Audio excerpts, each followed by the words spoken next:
What about mine? Should we turn it on somewhere? Oh yeah, probably. Where is it?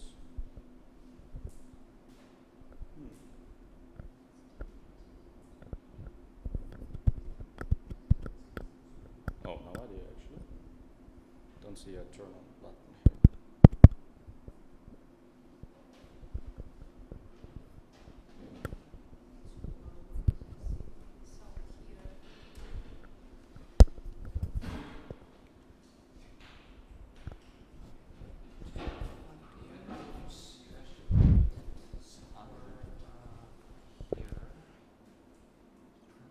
I don't know.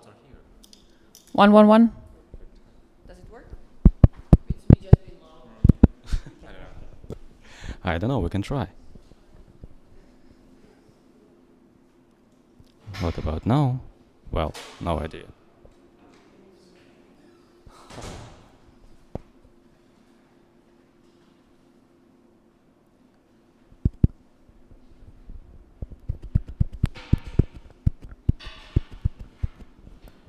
Well, it's hard to say, but we can assume that it works. I don't know.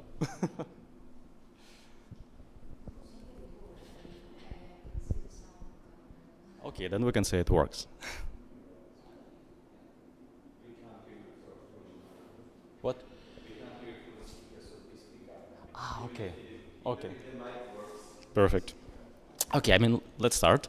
We're at time. So, hi everyone. Thanks for coming so early.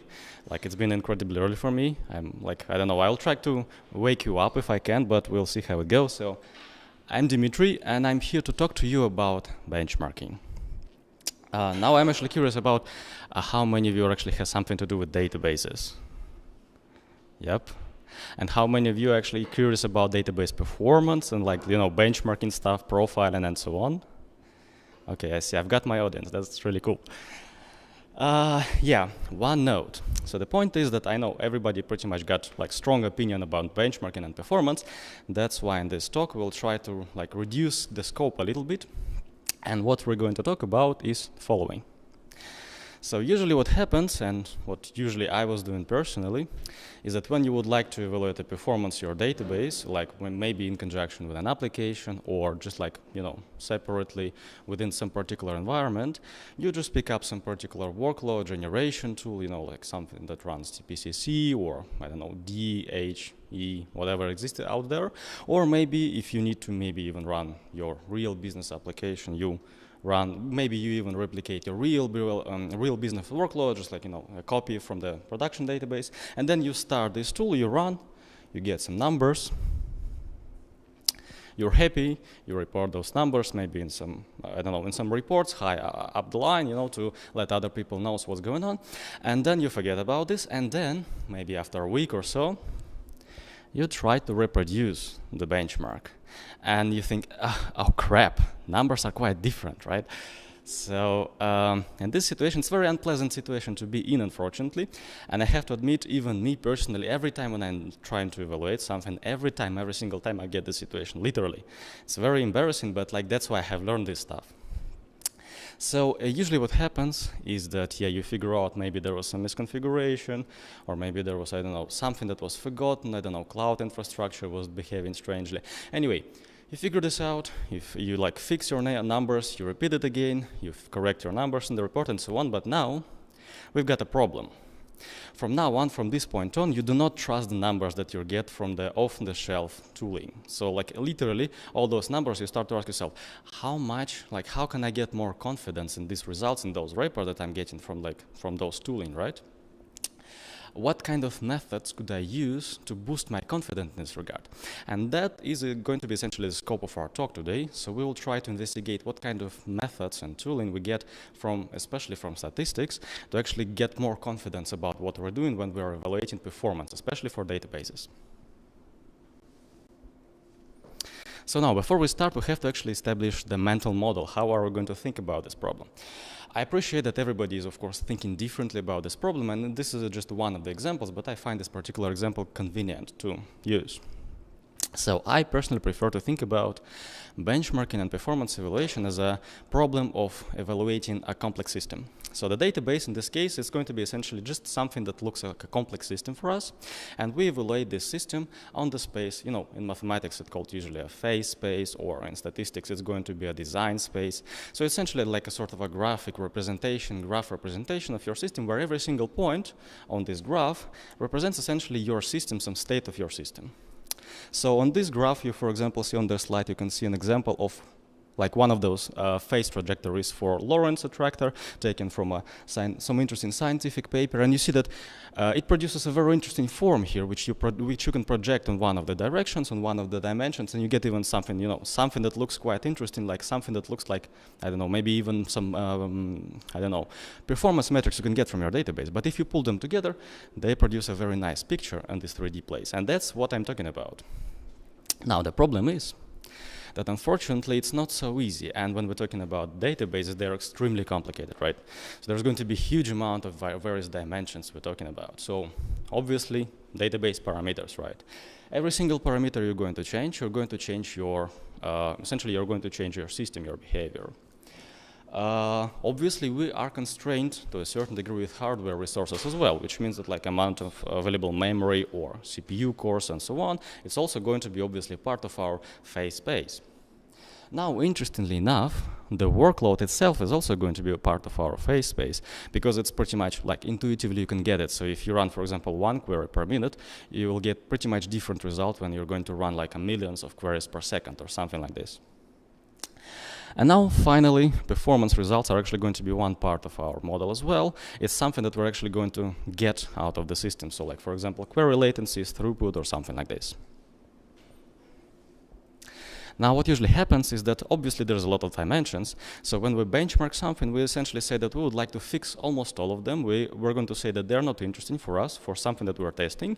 And we evaluate only how the database is performing within some subset of those dimensions. Like we pick up literally a couple of those, like in this case, we evaluate how Postgres is performing in regards of query latency, shared buffers that we allow for the database to use, and query thread that we apply. And here, so it's not a real data, it's something you can theoretically expect. So the idea here is that essentially if you give a Postgres some reasonable amount of share buffers, not too much, not too few, you're probably going to get best performance. And at the same time, obviously, when you're going to increase query rate, you're going to make everything slower, you're going to take more resources, so your query latency is probably going to go high. So that's what it looks like, but now it's still not a full story, unfortunately. So the point is that some of those dimensions I was talking about, they are regular dimensions. They're like deterministic shared buffers. You just set the value and that is how it is. Now, unfortunately, some of those dimensions are non-deterministic. So like query latency, for example, is not going to be the same over and over no matter how frequently you run it. So it's going to be vary, obviously, which means that here's the point where we actually have to use statistics to define those things. We have to model these dimensions as random variables, so with the corresponding distribution behind, with the corresponding statistics, and so on and so forth. So that's pretty much it for the model. And to summarize, when we're doing benchmarking, essentially we are dealing with two factors. When we evaluate the performance of a database, we have some already known part we are aware about, like some known details. For example, we know how shared buffers influence the overall performance, and we try to evaluate those factors in the presence of some unknown factors. Like, for example, we have no idea, let's say, how work mem is affecting database, or there is some noise in the system that we have no idea about. Or, for example, cloud infrastructure is doing something strange, right? So this duality is very important for benchmarking, and in fact throughout the whole presentation, throughout the whole slides, I will try to emphasize this. And this duality comes quite close together with another duality when we're saying that when we benchmark something and would like to understand the results, we always have to combine two skills. We have to combine the common skills, general skills, like statistics or something, or experimental designing skills, when we would like to address this unknown part.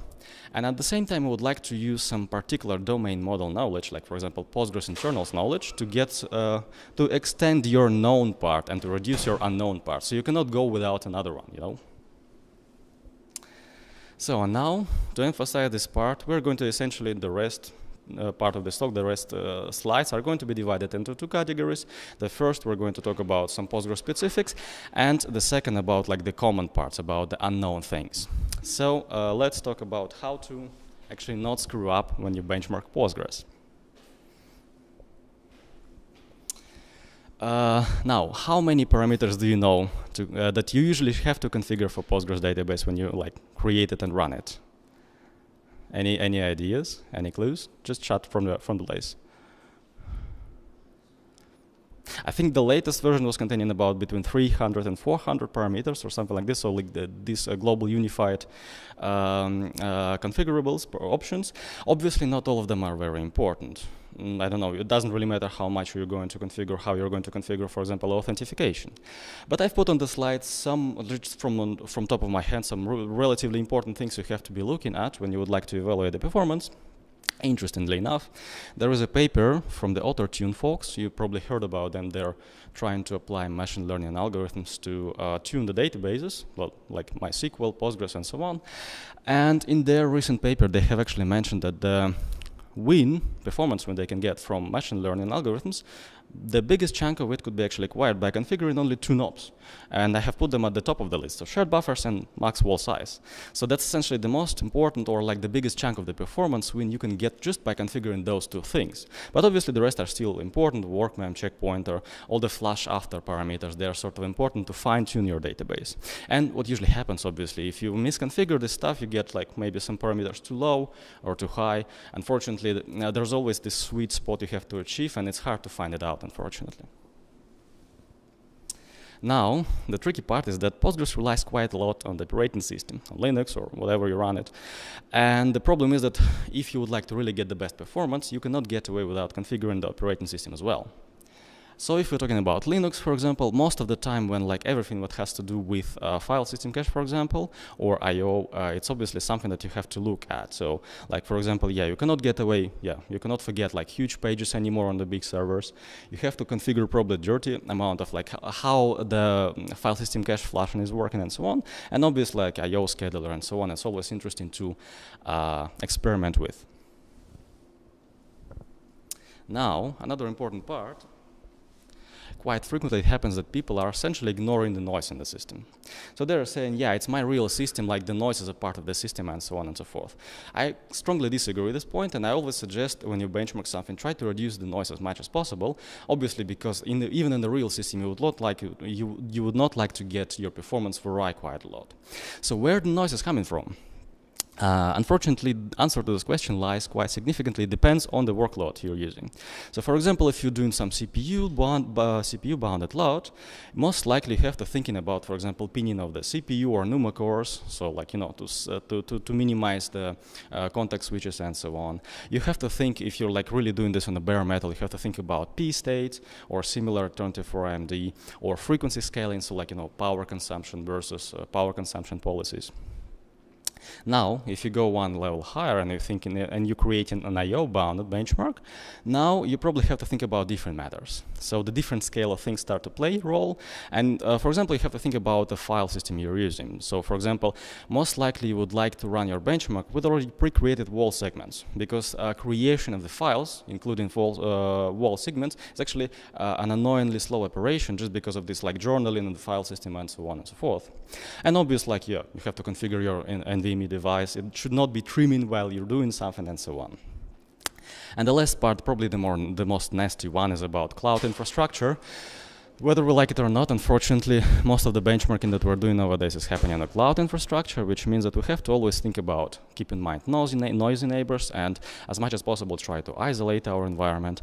And at the same time, we also need to understand virtualized infrastructure quirks. So for example, when, hypervisor stops you or something like this, unfortunately, it's not always possible to configure these things, but at least you need to be aware about them.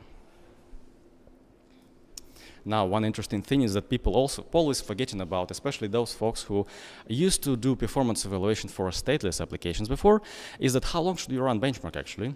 So the question is very, well, it depends quite a lot because it depends on what kind of effects you would like to capture in your benchmark. For example, such important things as auto-vacuum that I put on the slide, if you would like to capture it for the real database, you have to configure it and you have to wait long enough. So sometimes it depends. Sometimes, for example, there are advices to run your benchmark for 1 day or something. So of course it depends, it should not be always such an extreme, but at least you need to understand what kind of factors in your Postgres database you're capturing, whether it's a checkpoint or auto-vacuum and such. Now we're starting to go to fun stuff. So one sometimes forgotten thing is the workload generator plays quite important role as well. So the point is that people not always think about this, but workload generator could be a bottleneck on its own, unfortunately. And for example, pgbench has its own history, unfortunately, of being, you know, a little bit slow than necessary. For example, the very first example I was showing before with 2 different results, that was actually obtained simply by running pgbench, but the second version was recording latencies for every query. So even this operation, relatively fast operation, was enough to actually slow down like a real throughput numbers from the database. But that's only a part of the story. There is something more. So the point is that usually when we think about benchmarking, or like when we're thinking about the real workload, what happens is that queries that we receive for the database are relatively independent from the query, like from the database responses. So they just arrive in at some certain rate and they're like departing at some certain rate.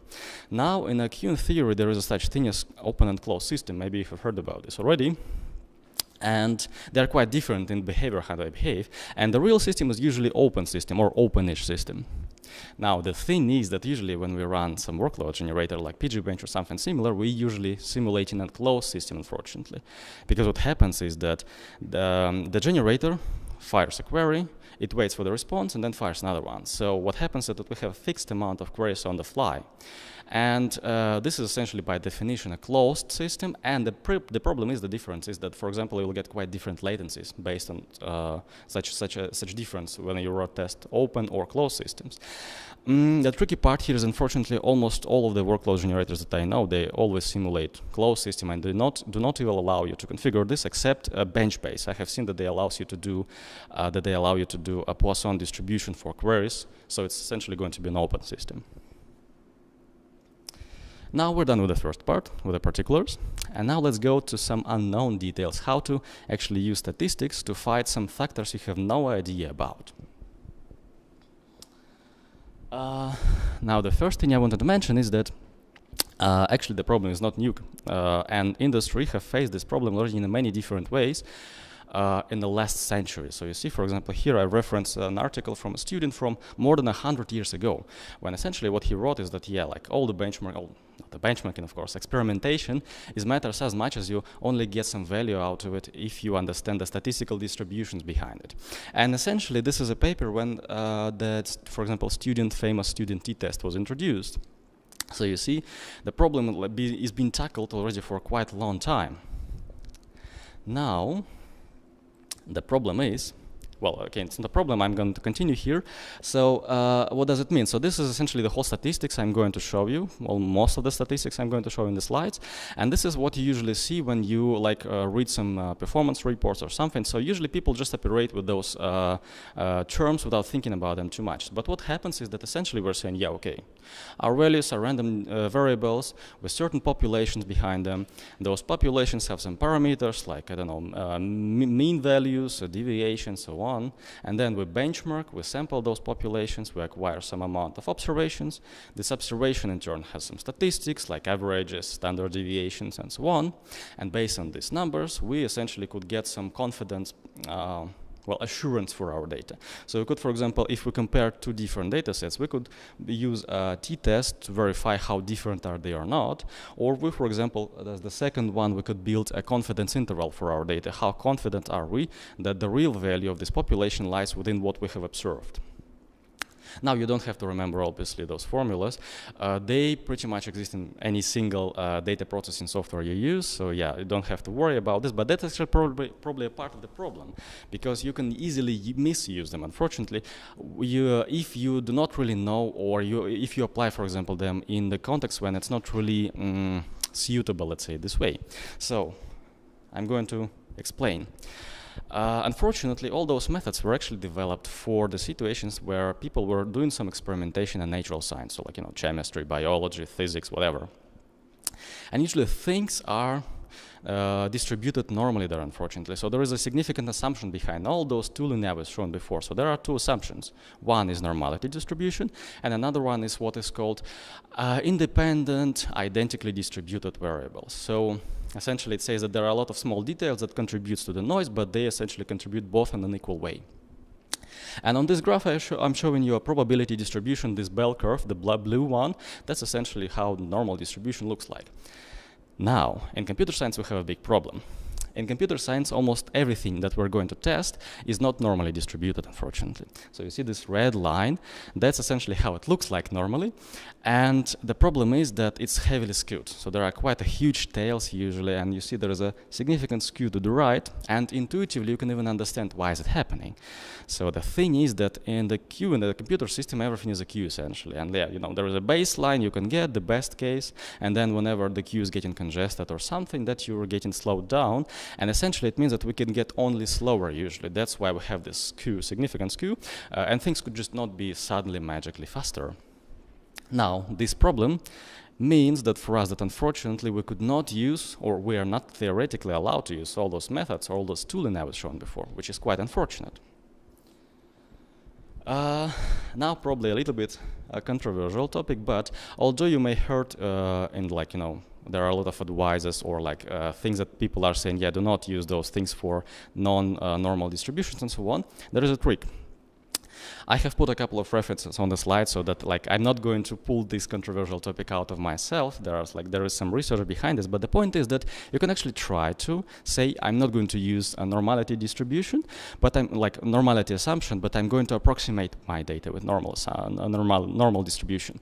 Now you shift your questions toward the question how good is approximation and so on, but nevertheless you can at least try to use those methods anyway, and you still can get some numbers, some reasonable results. So for example, in the first reference you can get there is authors are showing some interesting data about how various statistics are actually, how much they're robust or not robust or non-normality. And to show you that it's not like a theoretical thing, last two references are something that you can find in the field. So the second one is about, for example, a project called Hunter, when folks are essentially trying to do performance analysis for the ACI, and they are searching for change points. And they have explicitly modified the algorithm to actually use a t-test, student t-test, because it was more robust in their case, and they were just like fine with it. So it was working for them. And the same is, for example, for ClickHouse. So they have in their benchmarking tools, they also have a possibility to get some t-test evaluation when needed. So it's also something that sometimes it works. So it's not like it's completely you should not do this ever and so on. It's just something you have to keep in mind, and sometimes you can try it out, but you have to be aware that it's not always have to be working. Now, again, to show you that it's a very practical matter, you can extremely easily end up with a situation when your probability distribution is not normal. So here is on the slide I am showing you the probability distribution for latencies for one benchmark I was doing literally on my laptop. And the thing is that the amount of memory for Postgres was quite limited there. So for file system cache and for Postgres itself. And you see that we see here two spikes for latencies. It means that one was essentially when we were satisfying our queries from the file system cache or for database from shared buffers. And another one is when memory was not enough, memory was not sufficient, and then Postgres had to go and literally read something from the disk. So that's why we see quite a significant difference between those two spikes. And you see, it's completely not normal. It's even worse than that. It's a B model. So if you would like to get some like averages or medians, you will not get reasonable results whatsoever. And the usual advice, like, yeah, repeat your results, repeat your runs, and then try to find a converging consequence. It's not going to work here at all. Now, to prove that it's actually coming from the I/O, it's actually important to verify our benchmark. So I'm showing this in one slide.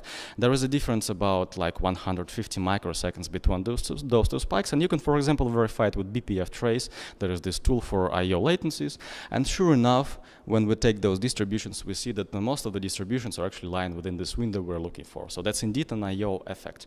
And this is a situation when we have a slow path versus a fast path. That's actually quite frequent in the computer science, so it's very easy to end up with a situation.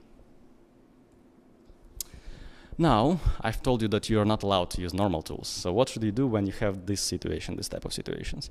Well, fortunately, to a certain degree, things are still straightforward, and you just have to replace, not necessarily one-to-one, but you have to use different tools. So things already, of course, they have been investigated for quite a while, and it's not the first time when people are, facing with this type of problems.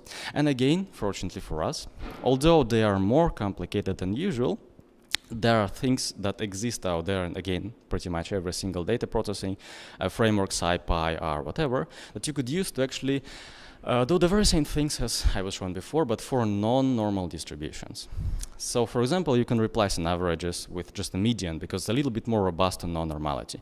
It's still not going to work for a B model, but it's a little bit better. You have to probably stop thinking about like standard deviations, and you probably have to think about quantiles. And if you have seen, for example, in industry, we're always talking about percentiles and quantiles, and actually that's a part of the story. We're always interested in the outliers, or not necessarily outliers, but like what is a 99 percentile of the whole value, because we're curious about the variance of our data. If you would like, for example, to figure out the outliers, you have to start thinking about using interquantile range, because that's essentially the best tool you can get for non-normal distributions. And the things like, for example, student t-test, you could replace with something like Mann-Whitney test, which is a little bit more complicated. So that's why I'm posting here a SciPy functions for it. But the idea is the same. You get two data series, and then you compare them. But then you're assuming that like you're doing this non-parametric test, so it's going to be fine if the data is non-normally distributed. Now a couple of more details. One interesting question that pops up every now and then again about statistics is how much data do I need to collect actually? How many runs do I need to do for my data? And unfortunately, it's hard to answer in general case, but here I'm quoting for you some interesting article about this topic when folks were investigating how much noise do they get from the cloud infrastructure. It was not AWS, it was something different, but nevertheless, that's like a pure hardware noise. And this variable E with this a lot of numbers there essentially that says how much runs do you need to get to perform to get within a 95 confidence interval so that the value lies within 1% of the average value. So it's like essentially in the normal English it says that yeah, your confidence is good enough. And for the coefficient variance of 0.3, so like the variance of the data was very slow, it was a CPU bounded benchmark, they were saying, yeah, okay, 10 runs is enough for us. So 10 runs is nothing. Like, you can get like a millions of this, and it means that essentially for a stable enough data, you're fine if you'll just get a little bit, efforts and run something 10 times. Now, when they were running something with a coefficient variance of 9%, they already had to run 240 benchmarks. And I think this was the case when they were even getting something against, they were testing some I/O workloads with Theo against like the devices they were using there, and there they were even had to run 640 or something. So along these lines, so those are ballpark numbers you can expect when answering these questions. Obviously, as I mentioned before, it very much depends on your particular situation, but at least this is your expectations, what you could see from your benchmarks. And now another very interesting question is about and this is actually partially an inspiration for this whole talk, because Mark Callaghan was asking this question once, from the statistical perspective, what does it make sense to run? Several shorter benchmarks or one longer benchmark? So is there any difference? So obviously, at least I'm still convinced that most of the time, especially when you're talking about databases, those are two different cases. You cannot really compare them. But from the queuing theory, there's a very interesting thing that you can take a look at, where essentially we're saying that when you run a longer benchmark and we run several shorter benchmarks, they're going to be equivalent if we assume that our system is ergodic. In this case, ergodic essentially means that history is repeating itself at some point. So when, for example, we have a queue, and then the results of this queue at some point are essentially start to repeat itself. And intuitively, you can get that, yeah, it makes sense, because, yeah, you can essentially at some point just start to discard your history, and then obviously it doesn't really matter if you run shorter benchmark or longer benchmark. But yeah, so it's a very interesting result. You may essentially replace one with another one, but at the same time, yeah, again, it depends very much on your situation.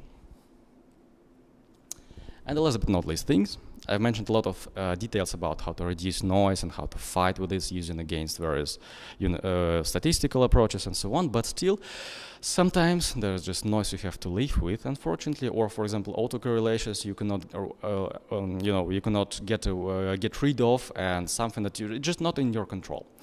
And in this case, it does not happen that quite frequently, but some people are doing this, but you could try to use randomized testing. The idea is essentially that you have, for example, two database setups you would like to test with, and then you do not test them like one and then another one, but you send queries to one and another one randomly at the same time. So for example, ClickHouse Fox, they even go to a little bit more higher degree. For example, they even run both databases on the same virtual machine when they're doing this testing. But essentially, randomized part is, you just have to switch queries every now and then. And the point is that via this, you're introducing some normal distribution that is going to essentially spread this noise normally across two different tests that you're performing. And overall, the noise is going to contribute the same amount of influence on the benchmark. And now, final thoughts, a couple of takeaways for you folks to remember. Probably the most important one is, I would like to remember, is that benchmarking is not so dry and about numbers and statistics. Benchmarking, exploring is extreme fun, actually. And every time when you evaluate something, you learn something, literally, that's really cool.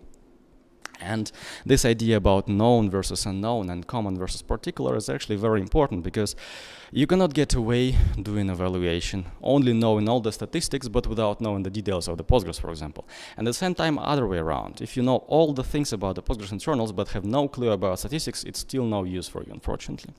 And the last thing I have not mentioned explicitly, but you could see this throughout the slides, is that statistics is very important as a language. So if you use those primitives and those tools, you can always convey the idea of what have you found actually in a more concise manner, and so that everybody can understand you. So that's pretty much it. I hope you have some amount of questions. I guess we have a couple of minutes, so yeah.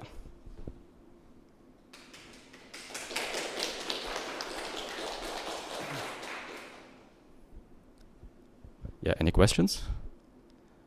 Yeah, please. More of a comment than a question. I definitely second your observation that normal distribution is like no-go for benchmarks and computers. That it just doesn't go well.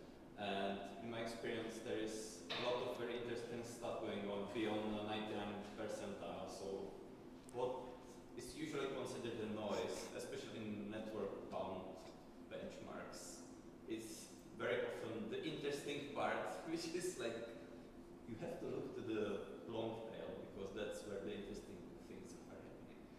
And I wanted to mention something else, but I forgot, sorry. I can actually recommend in this regard, I have a reference somewhere here, I think. Wait a moment, where was it? Yeah, this one. This is a talk down there. Well, it's a paper and talk as well from HPC folks, and they're doing even more fancy stuff exactly for networking there, because networking for HPC is always important to distribute workload and so on. So check this out. That's definitely interesting. Okay, I get it just too early in the morning, so probably you're just asleep. So yeah, thanks nevertheless, and yeah, have a nice day.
Yeah.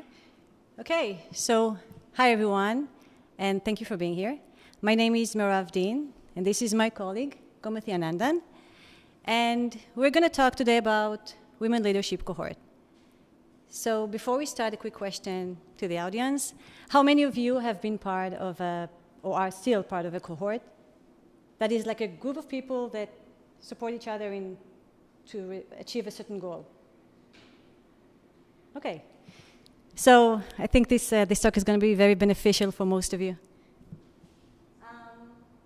Okay, so we're going to give a brief background and tell you how this cohort was formed. We're going to talk about the benefit of the cohort. We're going to give you the secret ingredient of how to form such a successful cohort. And there's a key takeaway, one key takeaway. Okay, so how it all started. So we all work in Red Hat, and we have senior leader, Perry Myers, so we're very lucky to have him on the crowd today. And remember Perry, we're going to get back to him afterwards. And Perry has in his group two wonderful, well-accomplished women leaders. That's Gomathi and Kate. And Perry was also mentoring me, so I'm from a different org. And then Perry had a great idea. So he knew all of us, and he knew our background, and he knew we were all at the next level of management. So he figured, why don't I connect the dots and let them know each other? And so we did. And this is basically how our cohort was started. And this cohort is working extremely well. So just to give you an understanding of what does it mean? So we meet once a month, and in this, during these discussions, we bring up to the table very important topics. I listed a few here, just to give you the feeling of it. So one example is to inspire ideas that were previously discounted as too ambitious. So as women, we sometimes tend to not to aim high, but rather to aim low. And this is a place where we kind of took these targets and break them down into something more achievable, doable. Another important topic is that we kind of advise each other, because one of the hardest topics is how to be a mom and have a career at the same time. How do we manage that? We advise each other. We have the ability to expand the network via this cohort. So, for example, Gomathi here is mentoring one of the associate managers in my org, and I thought it was a good match because they're both trying to doing the same path in their career before they become a manager. And of course, we require a variety of perspective and share learning opportunities. So, in short, this cohort is extremely beneficial to all of us. So then we kind of try to understand why. Because in the first place, none of us really looked for help or support. To tell you the truth, we were very good at where we were. We're well, we know our job, we're very professional, we're good at what we do. And still, this cohort added something that wasn't there before. So we kind of tried, to this talk, reverse engineered to try and understand what makes it so good. What added value does it give us? And it was kind of surprising to profoundly understand this. What basically lies underneath that is that this cohort helps us to address gender-related challenges together. And in order not to leave you like in this very high-level statement, we're going to give you some down-to-earth examples, 3 good concrete examples, and I'm going to hand it over to Gomathi.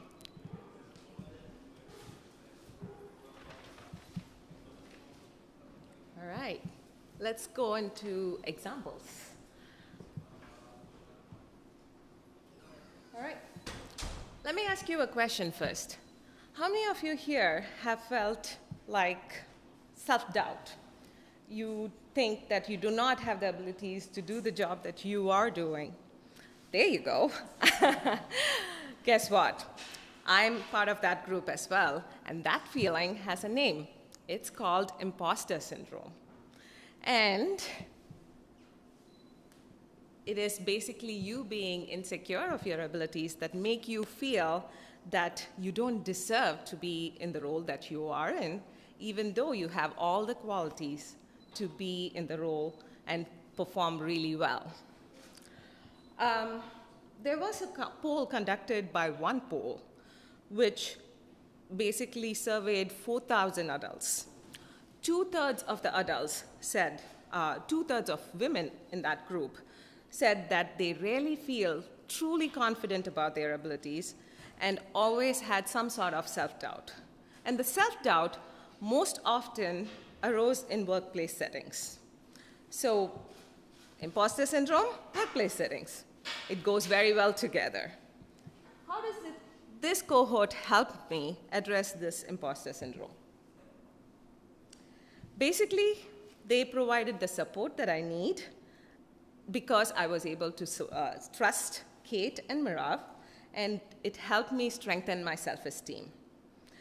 During the meetings, we meet once a month, as Mirav mentioned earlier, and during the meetings, we talk about our insecurities, we highlight each other's abilities, quote examples, hey, by the way, you did that, that's awesome. You know how much that means when you are feeling self-doubt, someone whom you think are really well-established and talented, state that to you in a personalized setting, that makes a world of difference. And I hope you are able to have a group similar to what we have together to address your insecurities as well. Let's go to a different example. Women also women tend to shy away from self-advocacy and personal branding. I'm going to quote another study here. You have to bear with me. You're going to get a lot of numbers now. Harvard Business School did a research where they studied 4,000 working adults and 10,000 school-aged youth. In that study, they found out that 62%, that's more or less 2/3, of the women and girls that they studied felt like they always rated themselves and their abilities far less favorably than the men and boys in that group. The researchers were surprised by their finding. So they did more research, and they found out that these insecurities, or the way people rate, or women and girls rate themselves less favorably, started at a very young age, as young as being in 6th grade. So that is a huge problem. We start having these self-doubt and inability to rate ourselves for what we are worth. And so they did more research, and they found out that the way they rate themselves less favorably stems from the fact that women and girls think that their skills and abilities are far less than their counterparts, men and boys. So we wanted to talk about this. When we were having one of our discussions, we talked about how we don't promote ourselves, how we don't, empower ourselves and do what we wanted to do. So I'll give you a specific example. When we started talking in the first few months, Mirav here got promoted to a senior manager. We both were so happy for her, and we talked about her journey on how she got to being a senior manager. And at that point, I shared with Kate and Mirav that I feel I hold myself back sometimes because when it comes to my career development and progression, because I feel that people might see me being aggressive when I warrant or talk for myself, and I didn't want to be seen aggressive. And immediately after I shared that, they both crushed those insecurities for me. Again, I wouldn't have shared these. Of course, I share it with my family and friends, But sharing with someone who is in a similar role as you in a workplace makes a huge difference, right? So what happened after that? We talked a little bit more about what we wanted to do in our career at Red Hat and beyond. And at the end of the meeting, Kate and I came out of the meeting with a concrete plan of what we want to do, how we want to initiate these discussions with our respective manager for the next level in our careers. And we also set a timeline for that. Before we meet the next time, we will have this discussion with our respective managers. You know, what happens is the specificity gets lost sometimes when you talk to friends. You're like, oh, you need to talk to your manager. Your friends encourage you, your family encourages you. But you don't get the specific timelines, so you don't stick to it. The difference here is, as all very talented managers, we write down plenty of notes, we capture the notes, and we assign action items in the document. So we both had an action in the document that was assigned to us, which said we talk to our respective managers about our career progression, the next level, to come up with a plan for it. Not to say I want to get promoted, but to come up with a plan for it, because that's the first step. About personal branding. That's another example I'm going to talk about. So we talk about personal branding and branding in general. So I think the discussion started like, oh, somebody doesn't know me in the different org. And I was telling, oh, I normally do this where I figured if I take some tasks which is not related to my role in my day-to-day responsibilities. For instance, when I joined this group, the new group that I am in at Red Hat right now, well, it's not new really, I've been there more than 2 years now. I started running a program, a reward zone program, where basically we distribute rewards for associates to recognize the work that they've done in that specific quarter. And I said I normally take these kinds of additional tasks or responsibilities just to put my name out there. I've learned that when people know your name, they tend to connect better the next time you reach out to them for anything, right? It doesn't necessarily have to be a favor, but it makes the conversation, it makes the relationship much better when you reach out to someone and they already know your name. They're like, in their head, the connection goes on, oh, this is Gomati, I've talked to her, I've seen an email from her, and then they are much more open to responding to you, or at least that's how I feel, so I figured someone else would feel that way too. So I shared that with Mirav and Kate, and they thought it was a great idea, and they said they would look for other opportunities. That's our way of promoting our self-brand. All right. As I said, build confidence, practice self-empowerment, and personal branding, enhance it. All right. The next myth. Women tend to not have strong networks. I kind of learned something new. I'll show you a visual. I hope everyone can see this well. I did not know this statistic before I started preparing for this presentation. This is a LinkedIn research, and based on this research, they say that women tend to have 14 to 38% less of a stronger network than men around the world. So it's not one country, it's not one geography. Everywhere, all around the world, women tend to have a weaker network than men. So why is networking so important? Social networks are critical to professional advancement. So let's talk about specific needs for men and women, because they're different, apparently. Again, I did not know that, when it comes to creating a network or using your network to your benefit. Men need centrality. What does that mean? Centrality means you have a lot of contacts, you have a huge network, and those contacts in your network will help you create more networking contacts. So you have a huge network. Men need that. Women also need centrality, but women also need an extra additional thing, which is an inner circle. They need a trusted inner circle to help empower them, support them, and give the little boost that they need to reach out there to their central networks and help them enhance and leverage those networks for their professional development. So we talked about inner circle. My inner circle is my cohort. Hopefully you all have, and if you don't, create your own inner circles as well to bring those, build those stronger networks. I'm going to give you an example about this and about networking, how it helped us. I'm going to call out another person in our audience now.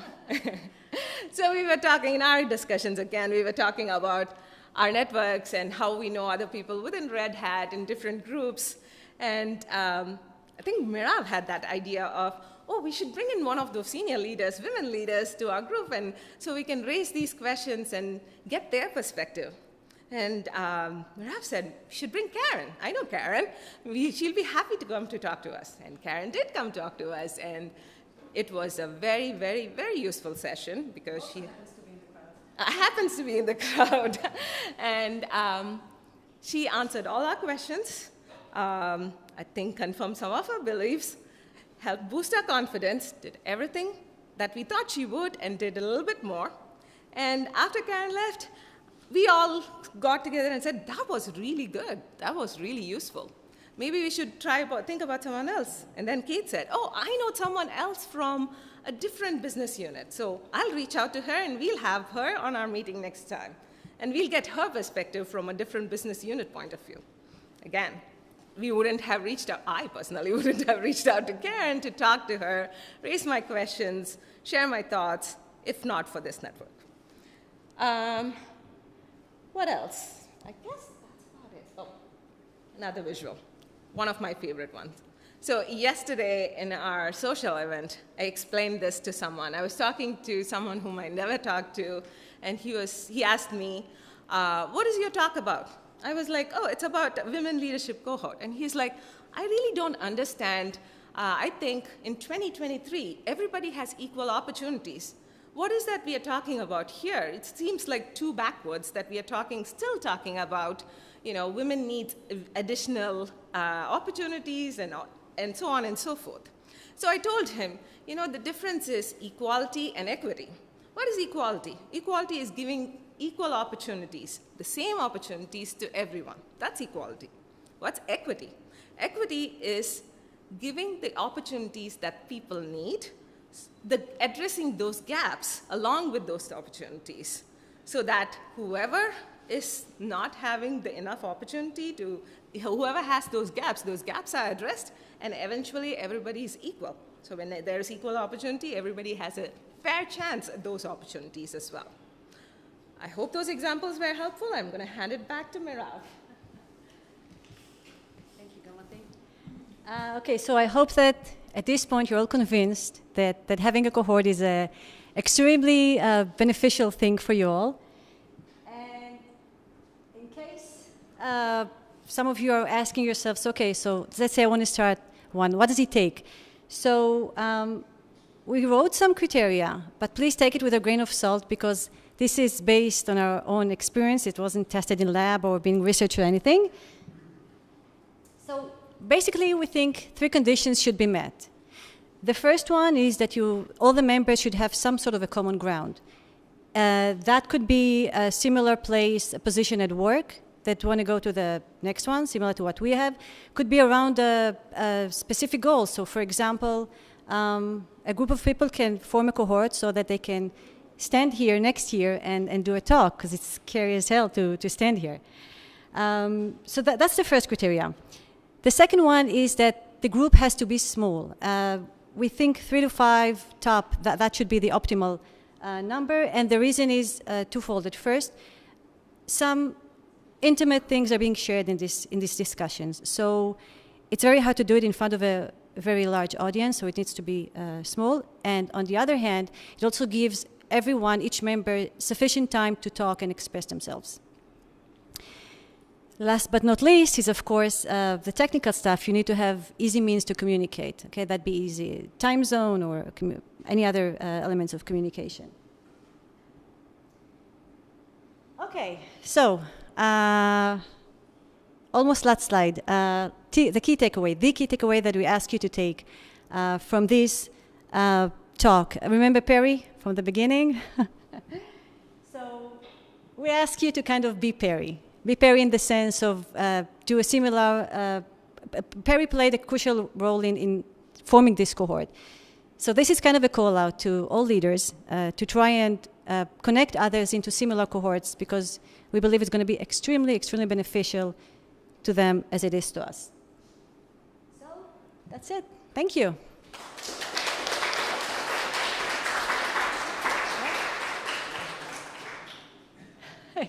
Yes. I wanted to ask if you consider to add, God forbid, a man to your cohort.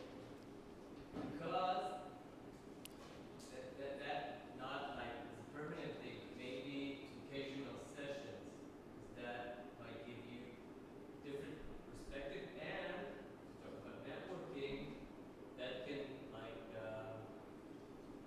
allow other people see things from women perspective. Like if you get a women only, maybe it stays a women issue and it doesn't evolve. That's a fantastic question. I'm just going to repeat it for the recording. So we have a question, how about having a man into the cohort? Not necessarily be a part of the cohort, but someone that you can ask questions to and extend the network and get his perspective and get to know us. So that is a fantastic idea. And yes, the plan is, I guess, to have some men. I don't think that a man can be a part of the cohort, because then something gets lost. There's a certain thing of being a woman with women. Maybe there could be another different cohort that like combines men and women. That's a good idea. Yep. Yeah, I think I have a little bit more to add. So, as you say, you know, we have plans to reach out to other senior leaders who are not women and bring him or a different pronoun to our group. It doesn't matter who it is, right? All we want is to learn from others. It could be men, it could be women, it could be any marginalized group. That's our goal. The additional point I want to add is the common ground that we had is that we are women, right? So obviously you could form a group which you have a common ground. So it could be men and 2 women or someone else, and they can form a cohort. The key is they have some common ground, some common criteria that they are working towards, because that's, I think for us, that's what made this more successful. Go ahead, Yara. Okay. Oh, you want to answer his question? Okay, go ahead. Maybe just take the mic so everyone can hear. Do you have? No, you can only go there.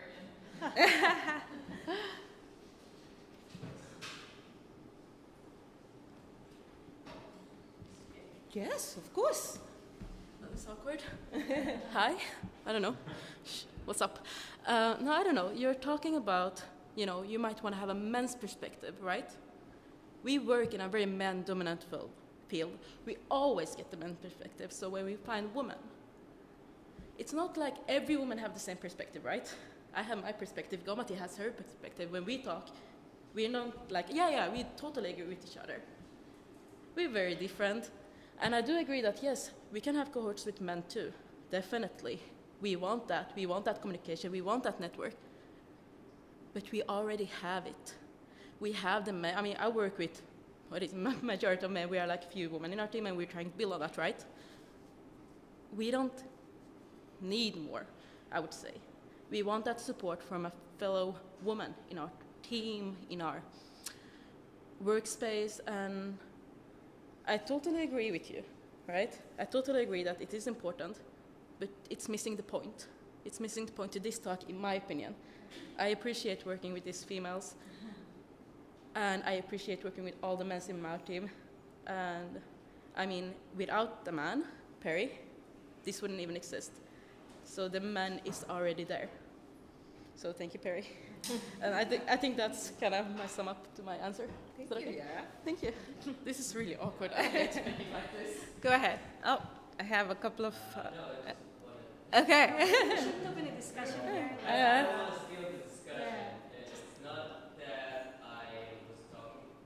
My intention wasn't like the men should give me the perspective. It's more raise men awareness of those issues. That was the idea I was talking about. Okay, I saw a few hands. Go ahead, please, at the last row. We have like 2 years experience. Women should also, like creating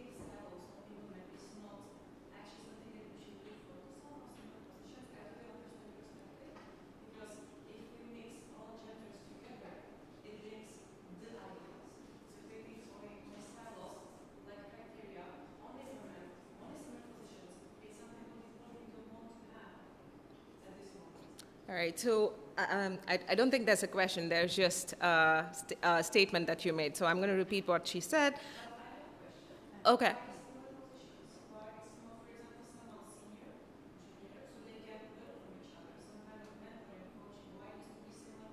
It doesn't have to be. It just occurred to be that our group, formed the way it formed. She's a senior manager. We both are managers. So it doesn't matter. It doesn't have to be, similar levels or anything like that. All right, go ahead.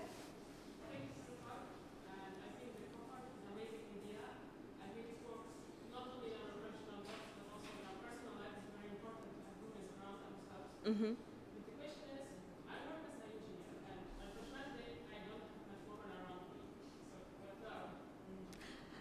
So the question is, you work as an engineer, and you don't have a lot of women engineers that work closely or in your group or within your extended network at Red Hat, or I don't know where you work from in your workplace.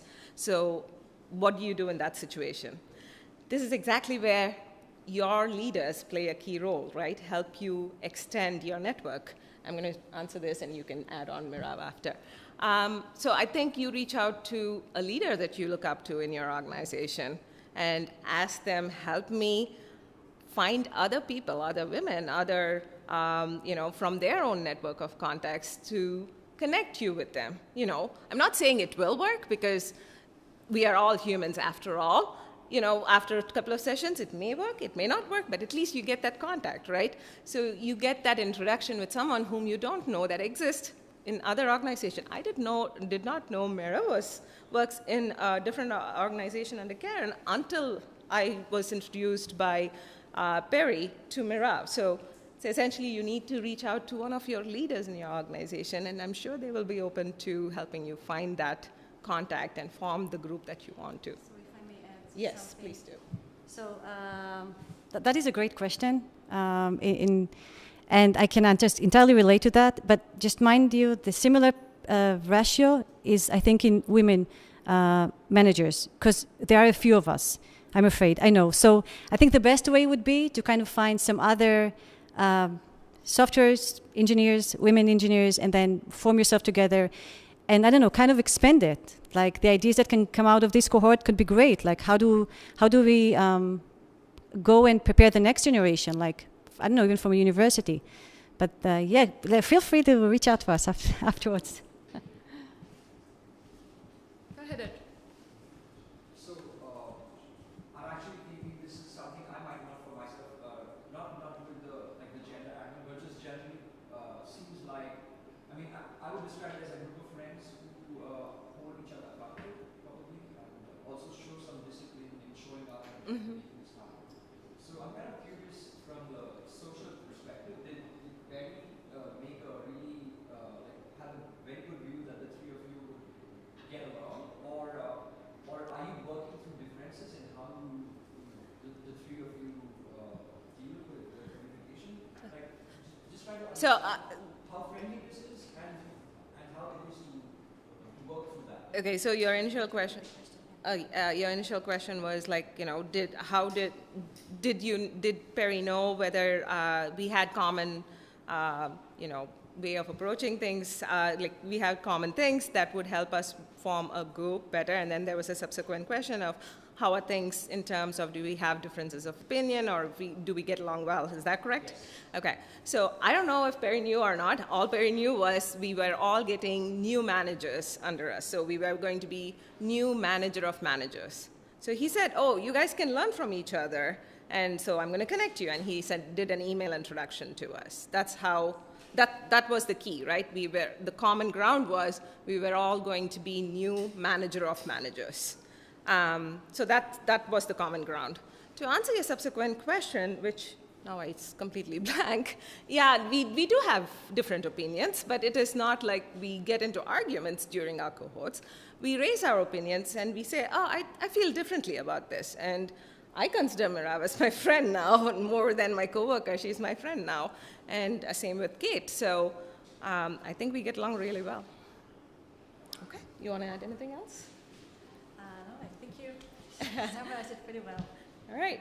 Any more questions? I had someone else raise their hands. 5 minutes, so it wasn't a question. But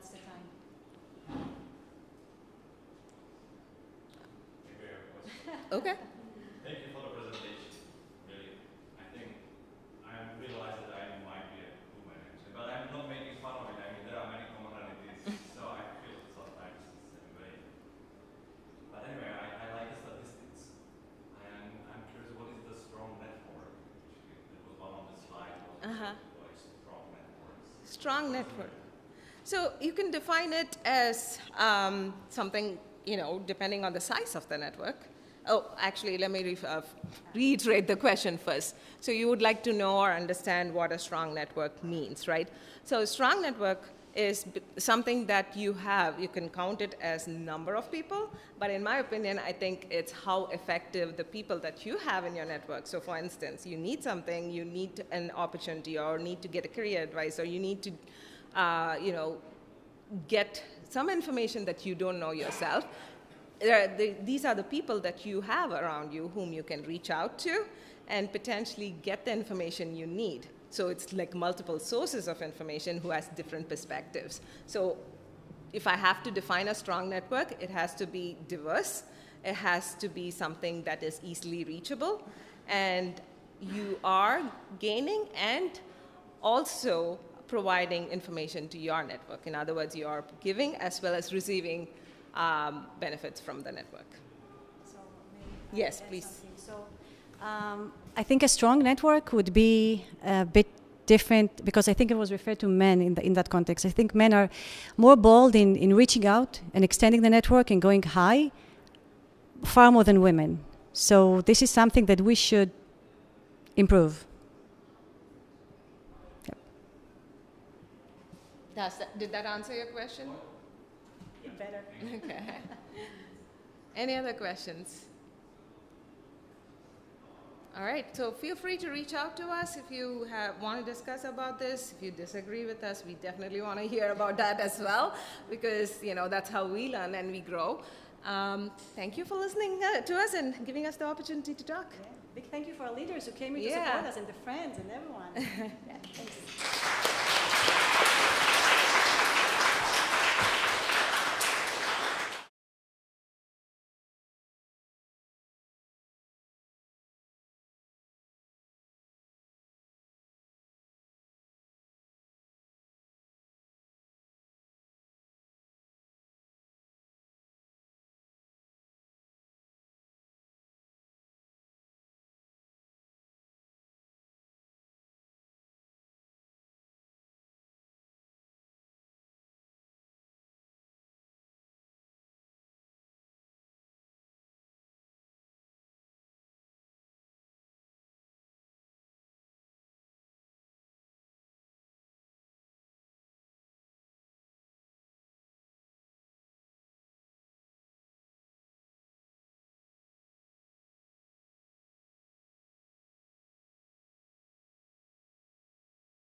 11 a.m. Hello, everybody. Thanks a lot for joining my session. It's impressive that so many people are interested in a non-technical session. And the previous one here was also very interesting. Hi to the online viewers. So I'm doing a session on ethics, specifically for software engineering. And I'll start first with some notes about my context, so who I am, and also my motivation for that. So my name is Jancho. I come from Bulgaria. And I've been in the software engineering industry for something like 25 years. Started as a developer, did virtually everything within the life cycle. So I was also an architect, QA, business analyst. I started leading projects, then leading the relationships with big clients, etc. And something like 10 years ago, I moved to the dark side. So I started engaging with business and sales. So here we go, a sales guy talking about ethics. Currently, I work for a company called Musala Soft. We are 700 plus people, and we do software engineering services for enterprise clients. Among our clients, we have companies like IBM, VMware, SAP, automotives like Volkswagen, BMW, and others. So my responsibility in the company covers acquiring new clients, growing the business with existing clients, and also keeping the relation with some of the strategic clients of the company. Then let's continue with my motivation. So I'll start with a story. When I was a student at high school, I was going to Sofia, the capital of Bulgaria, for Olympiads in mathematics and informatics. And one thing always impressed me, when I arrived at the railway station and having the bus to the student city where they usually put us to stay, they accommodated us there,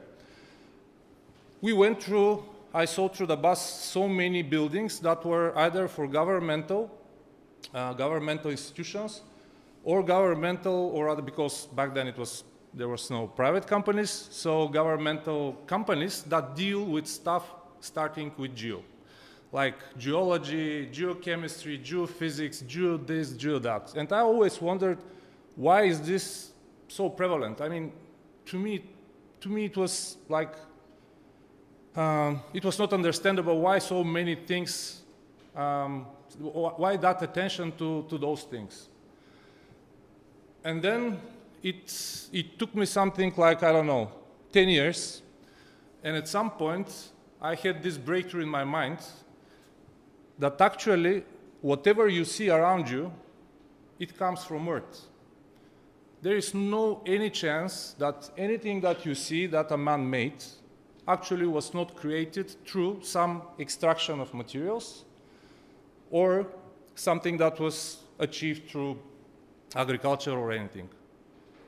So geo stuff actually deals with everything in our life, everything material. So because this is so, then actually that's the reason that this is such an important topic. Fast forward a few years later, this well-known person, Mark Andreessen, at some point said software is eating the world in all sectors. Around this time, what came to my mind, this was 2011, I think. What came to my mind, it was similar to this geo breakthrough that I understood. And it was the mere fact that, again, whatever you see around you, whatever, nowadays, 5 years ago also, software is involved in some way with it. Be it designing this, or selling that, or communicating so that we can make this thing happen. So everything that you see nowadays, software is involved. So I'm not sure to what extent this is being realized by people in the industry, but this is a fact. So this also means that we as software engineers and people in the software engineering industry, we have a big impact all over the world. And I would say, in terms of a profession, next to politicians, I'm not sure if there is another, maybe we're second place with the geo guys, another profession that actually has such an impact worldwide. I tend to say that we are not special, in one sense, like software engineers. I don't know about your environment, your bubbles, your social bubbles. What I see is that in the last years, many people in the IT industry, they think they're special. Like, because we are in big demand, and companies are looking to recruit people, and we have a good social status because the demand is bigger than the supply. People tend to start thinking that they're special, that they're something more than a doctor or something more than a driver, etc. I don't believe this is so. And it's a bad thing for our industry and for the people in the industry. So I believe that in this context, we are not special. On the other hand, I believe that we are also special. Why we are special? For two reasons. First, the one that I just told you. We as a profession have an immense impact on everything that happens in our world and in our societies. Because what we do is something that impacts everything around us. And the second reason why we are special is because on our side, because of the fact that we have this, as I said, big demand and lower supply than needed, actually we have the opportunity to have easier choices to do the things right. Because we are in a situation much better than people in other industries where it is hard to find a job, it is hard to raise a family. With us, it's not like this. So standing up for what you believe is right is a bit easier for us than other guys. So that's a strong reason for me that we do this. Another part of the motivation. So just like with everything that I mentioned that we have as impact, we are also part of some big issues, things that we've heard of from the news that we know. Here are some examples of things where actually software and software engineers played a significant role. Yeah, with the issues with Boeing and Cambridge Analytica and Facebook, Dieselgate, the issues in Myanmar that maybe Facebook could have done better, and also the things around the legit usage of Greybow software by Uber for yeah, kind of handling in a way of their own with the legislation requirements. So let's talk about ethics then. That's my motivation. So let's start talking about ethics. The word comes from ancient Greek, and actually the two things that are from the etymology of the word are the things that are the most important to me in this context. So moral and character. So it's about values, and it's also about character. So having the guts, having the courage, having the character to stand by your values. So quickly I'll go through this. So in ancient Greek, they talked and thought about the moral values, what is virtuous behavior, what actions are morally right and wrong. Nowadays, so there's been a lot of progress, I'll just mention quickly. Nowadays, people focus also on actually what are the ethical dilemmas and try to be more specific on how to handle them. And also what could be the decision-making process for actually finding the right way and the moral reasoning behind this. Socrates worked on ethical inquiry and critical thinking. Plato tried to conceptualize the idea of good. And actually Aristotle started cultivating and setting up a framework that was emphasizing the ethics, the virtue ethics. Okay, so I was planning to find a few quotes from people in our industry so that I can show you what people that we like actually say about it. But I couldn't skip the quote that I really like most, which is the first one. It's from Potter Stewart, who used to be a justice in the Supreme Court. And he says, ethics is knowing the difference between what you have a right to do and what is right to do. So it's this gray area about stuff that might not be illegal, but are not right to do. And then a couple of other quotes. So Grady Butch, every line of code represents an ethical and moral decision, and that encompasses where and for whom one chooses to work to write that code. The choice that I was talking about. So it's up to us to actually decide for who and what we do. And it's not that hard of a choice in our case at this moment. Again, not that we are special, it's just, it happened that we are doing this, the times are like this, and this is why this is the situation. But we should embrace it. And the last one is from a guy that is an author and VP of Content Strategy at O'Reilly Media, a company that I like very much for the educational content that they're publishing. So he mostly says that it's about, just like, you know, it's not the goal, but it's the journey, this cliche in a way. So he says actually ethics is about having an intelligent discussion about it rather than having answers to the questions. Because, again, it's about an area where there is no really right and wrong in most of the cases. And talking about this is the way forward. And also the goal, because we cannot be one and the same, with one and the same understandings about everything, we cannot get to the same solutions or to the same conclusions all the time. But if everybody strives to get closer to what he believes is right, things will be better. So this is what he says, intelligent discussion talking about this.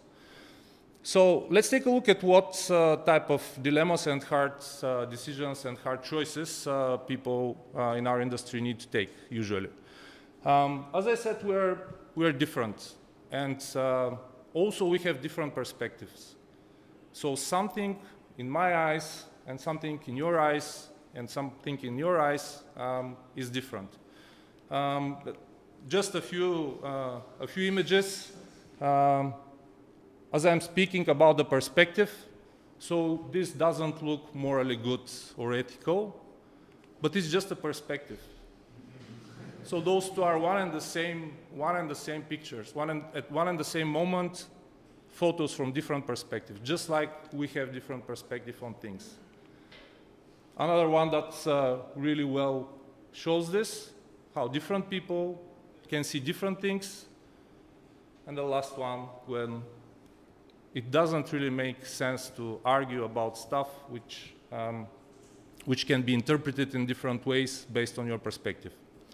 So, moving on with some examples of the ethical dilemmas and hard choices. So, in our business and in what we do, also again, this talk, the idea is not to give solutions. As I said, there are no solutions, but to make you think, hopefully start a discussion about it. And yeah, so I'll give some examples of areas so that you have my point of view about awareness in what areas can be important in our industry. So I'll just go quickly through them. So data privacy in the context of protecting sensitive user data while still delivering functionality that requires more and more user data. So what you do when you need to do this, when you need to design things in a way to balance this. So second one, algorithmic bias. Everybody I'm sure knows, especially currently with the progress and everything around artificial intelligence utilization, having biases is something that is a big issue. So in this context, making sure that all the time you think about it and check about it and try to eliminate bias and discrimination against certain groups is something that, that is part of this. Addictive design. Everybody that works in gambling or gaming like computer games, those companies are trying to push the limits of what is good to do, what is right to do, always staying on the legal side, but still, in many cases, we hear that people are pushing those limits too much. So are you okay with it? Building something that you know will actually lead to addiction, that can lead to all those things that I mentioned here. Like reduced cognitive abilities, social isolation, those are things that are not just out of somebody's mind. Those are things that, based on studies, have been proven to happen. My favorite, number 4, conflicting interests, stakeholder interests. So how do you balance your company's interests, your client's interests, your user's interests when there is a tough situation? And I know that another characteristic of our industry is that our projects very rarely, if ever, are hard, are not on time, are not stressful and anything. So we very often get into these situations. So when you get into such a situation, you need to compromise. So what are you compromising? Mistreating your client, mistreating your users, or working and doing the extra mile on your side? And does your company support it? Security, again, so how much security is enough? How much investing in security is enough for making sure that you allow as little risk as possible for vulnerabilities? Another thing, we often hear about vulnerabilities that have been found in this or that company, leaks of user data. When we hear it, sometime later, we understand that actually they knew 2 days before or sometime before. So when do you announce this? Product safety, balancing budgets, time to market, and safety in critical industries like healthcare and like autonomous driving. Things like, for example, also another ethical dilemma, when you have a life-threatening situation, what should the AI do? Make a step, make a reaction that will save the people in the car or the people out of the car, if those are pedestrians, for example. Hard to answer. Ethical use of AI, misuse, bias that we mentioned, also explainability and transparency. Those of you who deal with AI, you know one of the big, let's say, not issues, but challenges with AI models is that many of them don't allow explainability. So you get the result, but you cannot get justification, reasoning why this is the result. And in many industries and in many cases, this is not enough. And sometimes people go for it, even if this is the case, which not always is a good idea, of course. Surveillance and privacy, you're doing stuff that you see can actually be utilized for surveillance practices that could be harming people.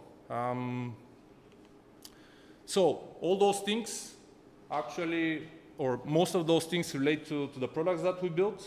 On the other hand, we know the statements around guns that guns don't kill people. It's people killing people. So more or less it's the same. You here can have the same argument. So it's not the software that will do the harm. It will be the people that will be using it. But still, we are part of it. Are we happy knowingly to go for things that will definitely harm people or will not be accurate enough? All right, I think I'm a little bit behind schedule, so I'll be a little bit quicker. Next is trying to give you some vision about how ethics can be structured. So the IEE and together with ACM got together like 20 plus years ago and they came up with a code of ethics, which is with a commitment to health, safety, welfare of the public. This is the focus. And it is with 8 principles. And those 8 principles are decoded with smaller, not smaller, but more detailed subtopics. So I'll quickly go through the 8 principles and give you some more information after that. So the first principle is around public. So focus number 1 with this framework is on public interest. The second one is your employer, your client. So working as software engineers and people in IT, because this, of course, actually when we talk about software engineering, a huge percentage of ethics dilemmas and questions go for business analysts and product owners, because it's a lot of things about how we design software that actually bring the potential challenges and issues in this area. The same for architects. So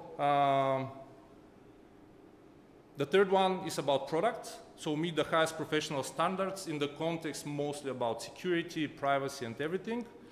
The fourth one is quite interesting, judgment. So software engineers shall maintain integrity and independence in their professional judgment. Here, the thing, independence, to me is the most important one. So everybody to feel free and enabled to take a stance when the time comes for any reason. So to not be biased, not to feel that,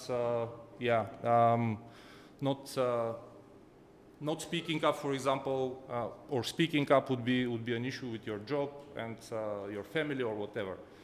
The rest, management, promote ethical approach for the management side, profession as an industry, as a profession, to promote the reputation in this context. Number 7 is to address the teamwork and actually treating colleagues, which is a general one, mostly general one, so it's not related specifically to software engineering. To promote treating properly your colleagues. And the last one is about lifelong learning, and promoting ethical approach in general for doing your profession.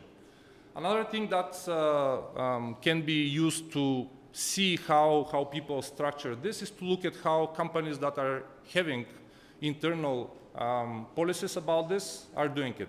So I included here 3 examples of big companies like Oracle, Adobe, and Salesforce, and 2 other companies that I personally like. GitLab, I don't know, maybe you know, they're publishing a lot of things around their processes and everything, so they're quite advanced and sharing with the society. And Buffer, which, if you don't know, this is a company that actually embraces open books strategy. So everything is open. So not only internally, like they know each other's salaries, how much they make, how much they get from each client and everything, but they open it also to the world. So you can actually see how much everybody makes them and this and that. So those are links to their code of ethics. And at the end, I will tell you my perspective on what are the important things that we can do as IT professionals in this direction. They are kind of related to the 8 principles, but I'm trying to do it in a more limited way. So the most important thing is to have courage and integrity. As I said, we should feel free to actually do what is right. This involves a little bit of courage and also integrity. Always try to know and understand the big picture. There are so many people still in the industry that just follow instructions. They open the task in the morning in Jira or whatever tool they are using, and they follow the instructions there, and this is what they do. This is a bad thing because they are not effective without understanding why they're doing this and what are the functionalities, what are the processes, what's the reason behind it. But also, in the context and from the perspective of ethics, you cannot really understand all those things that I just mentioned as potential challenges unless you know the big picture, unless you know what does this software do, who would be using it, how is your company promoting this software, in general, the big picture. So knowing the big picture, always about what you do, is an important thing. Speak up if needed. So when you see something that is beyond the limits of your understanding about any attribute of ethics, speak up. Even, thank you, even if nobody else is doing it, and especially if nobody else is doing it. What I didn't say is that I've been with this company for 10 years, and I'm doing sales as part of my job, and also strategic land management, and also I do a lot of things with emerging technologies like IoT, artificial intelligence, big data, AR, VR, robotics, etc. For 10 years, I never had to make a compromise. I always spoke up when I had an issue, and I'm really happy that yeah, I can do this. But I'm telling you that this can happen. So it's not like, okay, you always need to think about what you're saying, etc. It's a state of mind. And if you believe that you are in a team and in a company that actually lives by the values, because not every company might have a code of ethics or policies, but everybody has values and vision and this and that. So if they are not just on paper and you have a good team, then you should feel free to speak up. You should feel free to stand up and lend a hand to somebody that is mistreated, no matter if it's a colleague, if it's a client being mistreated in any way, pushing for people to cheat on him or to, I don't know, to whatever things might happen. So that with this balance that I mentioned about balancing interests between your company and company, clients, vendors, employees, etc. Dig deeper into the topics of ethics. I don't know how many of you actually came with some previous knowledge and some previous, how should I say, experience in this area. But if at least a little bit of what you heard today is something that rings a bell or makes sense to you, dig a little bit deeper into this and understand more about it. Of course, this is a 30-minute session. I'm just scratching the surface. So dig a little bit, and this will allow you to come up with your own internal framework about the limits on the different aspects that you're okay with. Lifelong learning with a course. So everybody says that in our industry, unless we learn every day, we cannot keep up to date with our profession, this and that, and this and that. Here's another reason, and I would say a course. So in order to maintain this integrity and this freedom and this ability to feel that you can afford yourself, even from the perspective of your life and family and everything, you should be able to be up to date, and also you should be able to be up to date to also find, for example, vulnerabilities or no potential misuses and this and that. So another reason to keep this lifelong learning. And also consider ethics when you're choosing next employer. So everybody is having great team buildings, and everybody on Facebook and LinkedIn, they're smiling and the teams are great and everything. But usually it's, the story has some additional details. So if it matters, check them. Check them, talk to people, ask the interviewers questions about how they deal with ethics. Do they have a whistleblowing policy, for example? Do we have, do they encourage people to speak up? Can they give you examples of how they pursued issues that actually violate their values and their codes?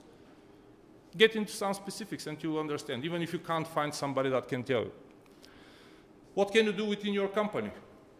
Raise awareness, promote the topic, spark discussions with colleagues, do an internal session. If this makes sense to you, make a small session, do it internally with people that are interested. As I said, the quote that I like most is the one that this is a discussion. The way forward to get things better is about discussing, not finding the right solutions. Because this way, especially when people hear about those things from management and from colleagues, they feel much more, it's much easier for people to be speaking up, as I said, and everything. So get management attention. If within your company you don't have a code of ethics, maybe it would be great to have have one. It might be titled in a different way, but still to address those policies, and it should be also an action plan. So in the long term, it's like just having a document without reviewing or checking what we did in the last quarter on this. Did we had any signals or anything? It doesn't make sense. There should be something that is regular. Also, incorporate ethics questions in the regular company assessment service. How many of you in your companies do you have, for example, annual assessment survey where the company asks you questions about how the year went so that the company can understand? Okay, just keep your hand. So how many of you have questions about ethics, like the things that I mentioned, incorporated in this survey? Like, for example, do you feel that we treat people equally, and you scale from 1 to 5? So how many of you? So it's like 60% of the people that raise their hands. So this is what I was mentioning here. So, and the last one, beyond yourself and your company, spread the word and raise awareness within the profession, within the society of IT.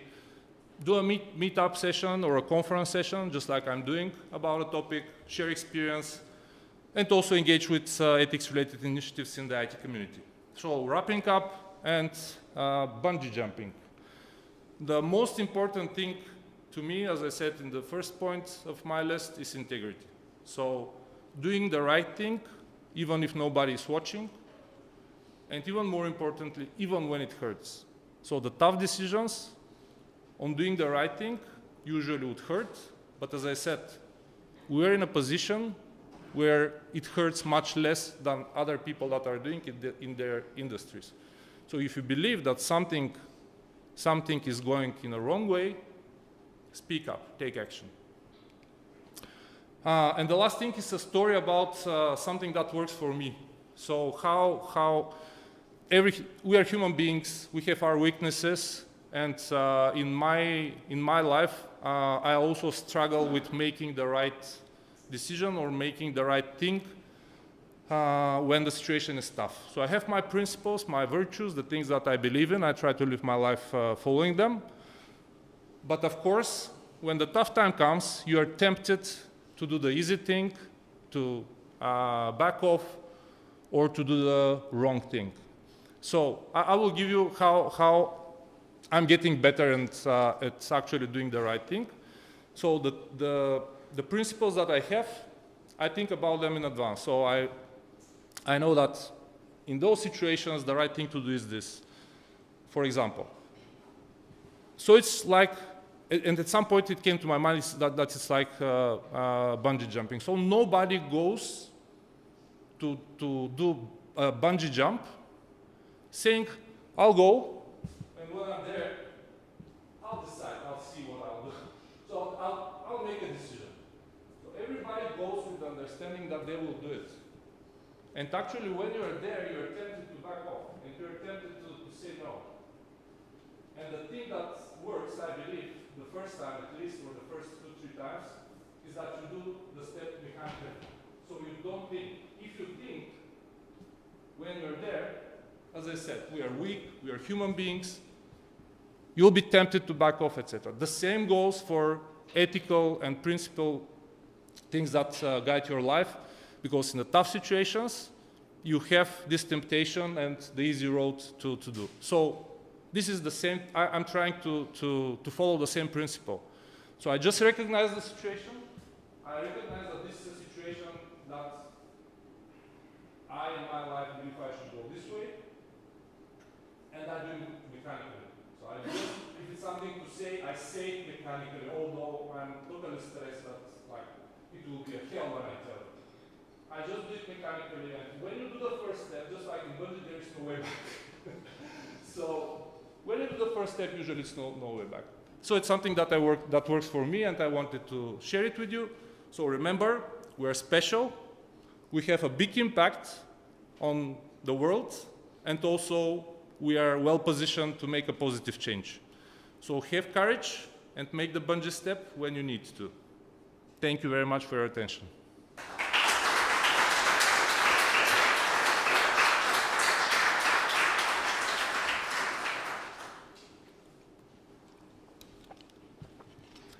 open to questions, to challenges, to opinions about, I think, in a different way, anything. So I think this is very important for people building privacy tools, and I would like to ask you how could someone deal, because you can do it with good intentions, and then people could use privacy for bad things. So, and it's open source, you're not controlling. How you deal with this dilemma of putting something with good intentions and people doing bad things? Yes, so the question is about privacy tools and in general, generalize a little bit. So what about tools that you really know that they might be used for good things, but also for bad things? So I believe that we can't stop innovation. We can't stop things to happen. It's been since the world, since the sun came up for the first time. Be it for the people that used to light the lamps on the street with a fire, and now they don't have a job because we have electricity. So we can't stop progress, and we can't stop bad people using stuff that is meant also for, that is for dual use. I can tell you one thing also, additional. There was a movement a couple of years ago about people that are doing open source stuff to actually make a different licensing model that limits certain industries and certain people to actually use it, or for certain reasons. I don't think it achieved significant progress, but to me this is not the way forward. So to me it's making sure that you do as close to what you believe is ethical within your context, and with your understanding there is no direct harm with it. Apart from that, you can't change the world from going like it went for the last 10,000 years. And if we get closer to this goal, it's much like it would be a really good result anyway. One more question? Or we need to go? There's another session? Thank you very much, guys. Appreciate your attention.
Right. Welcome everyone to my talk about asking for help, and thanks for sticking here for the last day afternoon. My name is Jakub Scholz. I work as an engineer at Red Hat, and I'm also maintainer of the community, which is called Streamzy, which is Cloud Native Computing Foundation project, which is about running Apache Kafka on Kubernetes. And I guess as many of us, I kind of have the experience with asking for help from both sides. On the Streamzy part, I'm often the go-to guy who has all the answers. But then, for example, in the Kafka community or in the Kubernetes community, I'm the one asking others for help. And I kind of see a lot of inefficiencies in how this works usually. So that's why I kind of decided to give a try with this talk to improve it a bit. So I think that helping others is kind of one of the most common parts of the open source community life, right? It's quite normal that there are people who come and ask whether some feature is supported. There are people who ask about how to use some feature, how to implement something, how to architecture something. And there are, of course, also many people who come, they already run the project in production and then suddenly run into some issues, they don't know how to solve it, and they come screaming, help, help, my production is down. So these are just some examples of how people might be asking for help in the different communities we work in. And in general, this is an important part of the community life and of the community process, right? Because it obviously helps us get new users, it helps us onboard the users and kind of make them from people interested in the project into the users of the project. But it also facilitates feedback. When we see that a lot of people are asking about some features, then maybe if we don't have the feature, then maybe this is something what the people are interested in and we should consider adding support for it. Or if it's feature which we have support for, but a lot of people are asking about it, then yeah, maybe our documentation or maybe the way it's implemented, the usability is not really good enough. So that's another kind of feedback. And finally, if someone has some problem somewhere in production, then maybe that's some bug somewhere which should be fixed. So this is kind of a big part of that.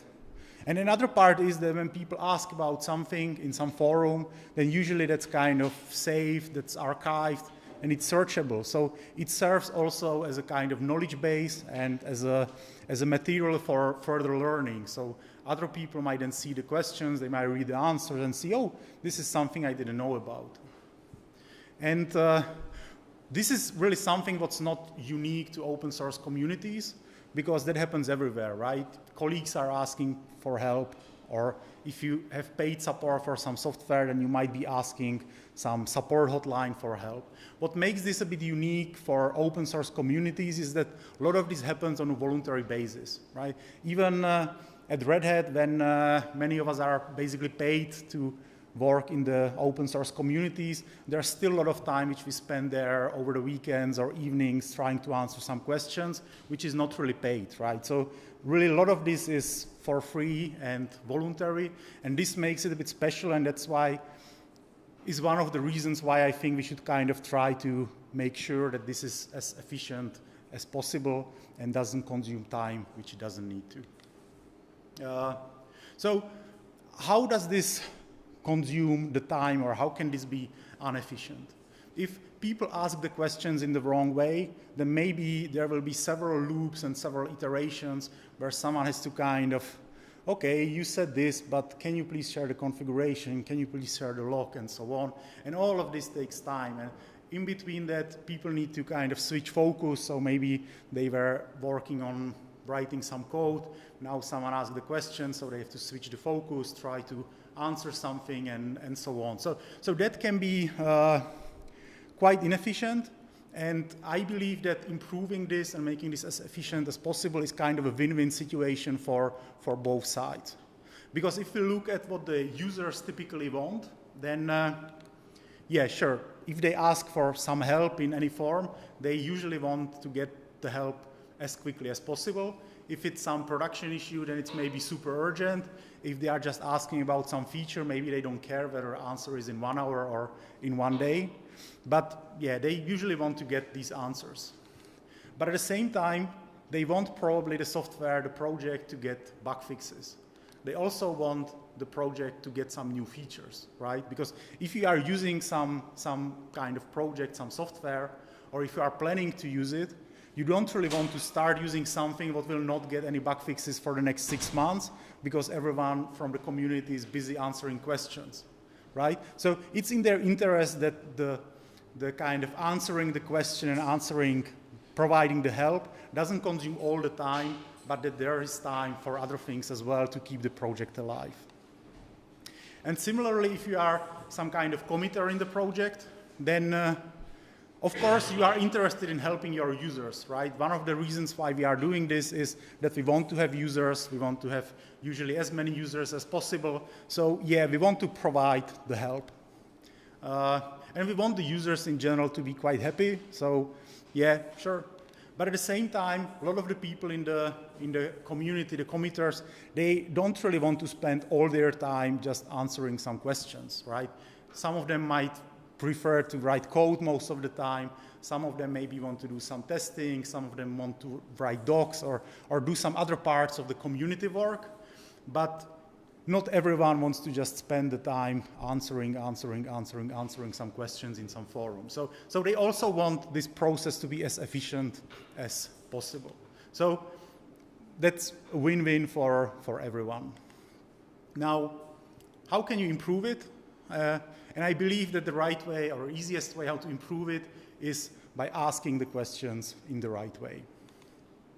And actually, that means that maybe if possible, you should try not to ask the question at all, and you should first try to help yourself. That means that, for example, you can try to Google the question and try to get the answer from Google, right? But it can also mean that you should use the documentation. Most projects have some documentation. People invested usually quite a lot of effort into writing the documentation. So please try to use it. And don't worry, it doesn't mean that you have to spend hours and hours reading hundreds of pages of some documentation.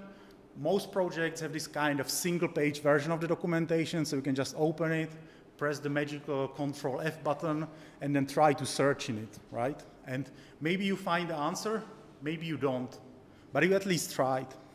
And if you tried and it didn't help, I think it's great to kind of mention it in the next step when you actually ask the question, because let's be pragmatic. If the people trying to help you see that you actually try to help yourself first and you try to do something on your own, it will be kind of a bonus point for you, right? But there's also more pragmatic part about it, and that's that when you, for example, start a question, I'm looking for this, and I searched in the documentation for this term, it again provides a feedback to the project, right? Maybe the documentation calls this feature with one term, and it turns out all people are coming and searching for a completely different term. So the community can kind of go and change the documentation to do some rewording and use the other terms there as well to make it easier to find for the next users.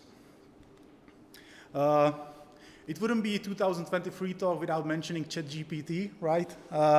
So I actually see it used from time to time by our users to kind of ask the question to ChatGPT instead of the community. My experience with it is very mixed. It sometimes gives very good answer, but sometimes it makes up some complete nonsense. In any case, it's always absolutely super confident that it's 100% correct and it is answering the absolutely right thing, right? So, yeah, maybe that's an option. Maybe not. Maybe it will get better in the future.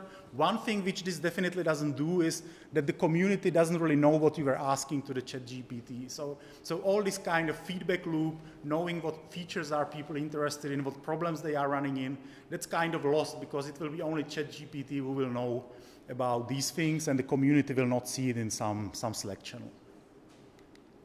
Okay, so you tried to help yourself first, but didn't find the answer. So you have to ask, right? So the first thing to start with is finding the right place, because there are quite often many different places where you can ask. There are mailing lists, there's Stack Overflow, there are GitHub issues, there's Slacks, Discords, GitHub discussions, LinkedIn, all these different places.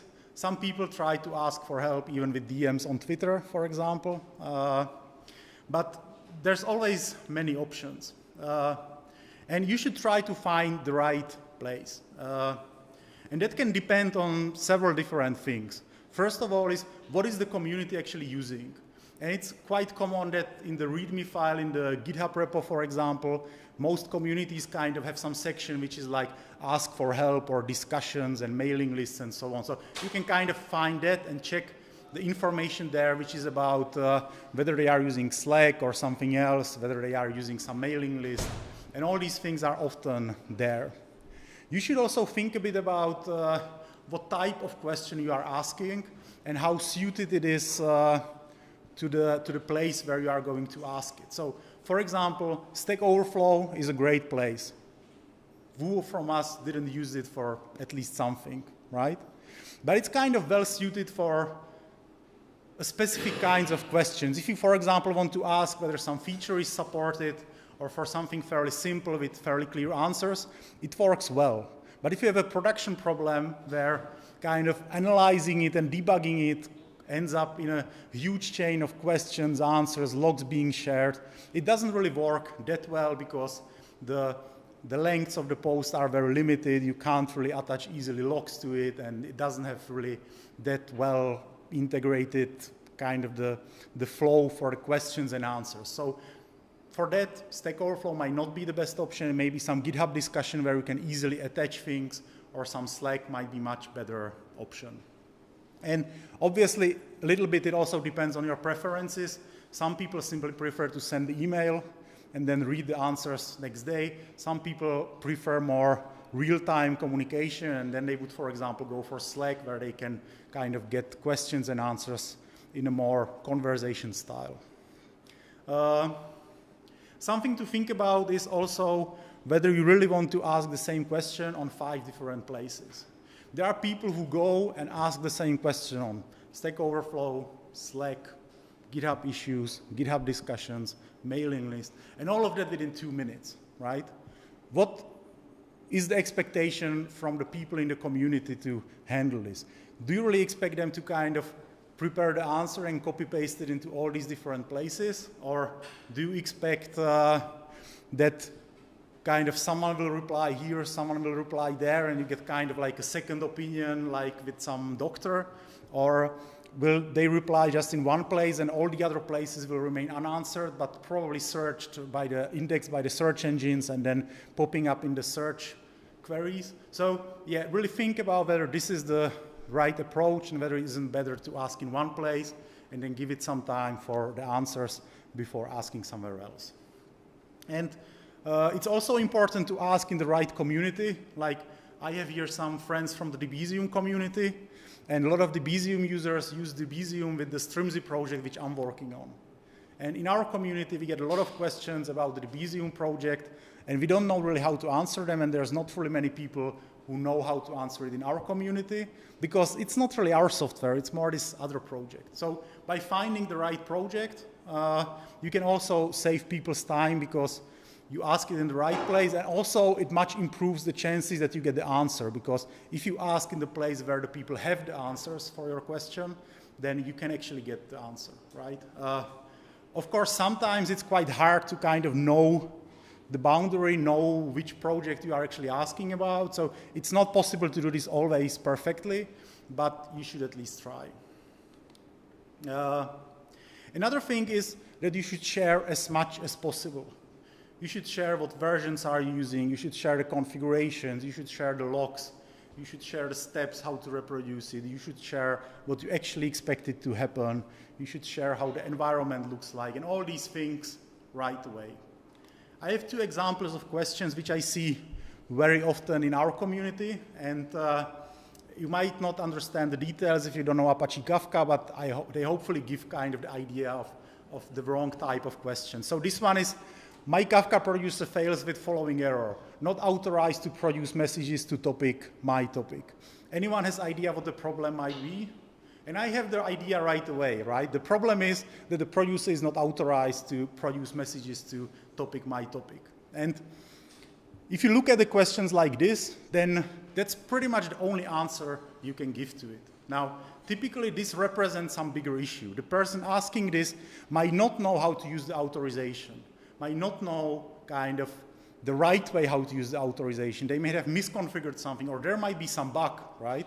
But without kind of having all the other informations, it's basically impossible to say the right answer. So how this will end up is that someone will come and ask for more details, ask for the logs, ask for the configurations, and it's all these kind of empty cycles which just waste time and don't add anything real.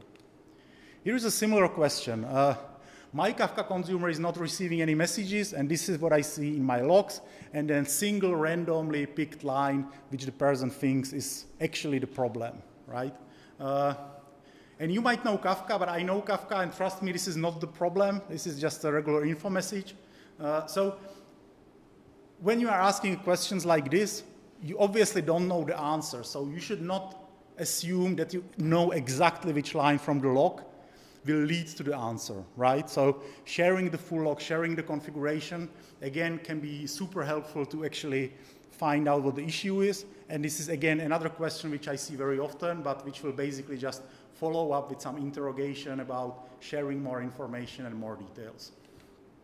So, yeah, if you ask the question, make sure to read what you are actually sharing and think whether kind of some magical answer can be provided based on that or not. And you should not assume, if you don't know the answer, that you know what will lead to the answer. So you should really try to share everything what you can, all the configurations, logs, but you should also try to share the kind of more soft things, like what were the steps you were doing when this problem happened to you, or what were actually your expectations to happen, because sometimes people just do something and something happens, they think it's wrong, but it's actually the thing which others expected to happen and which is there for some reason.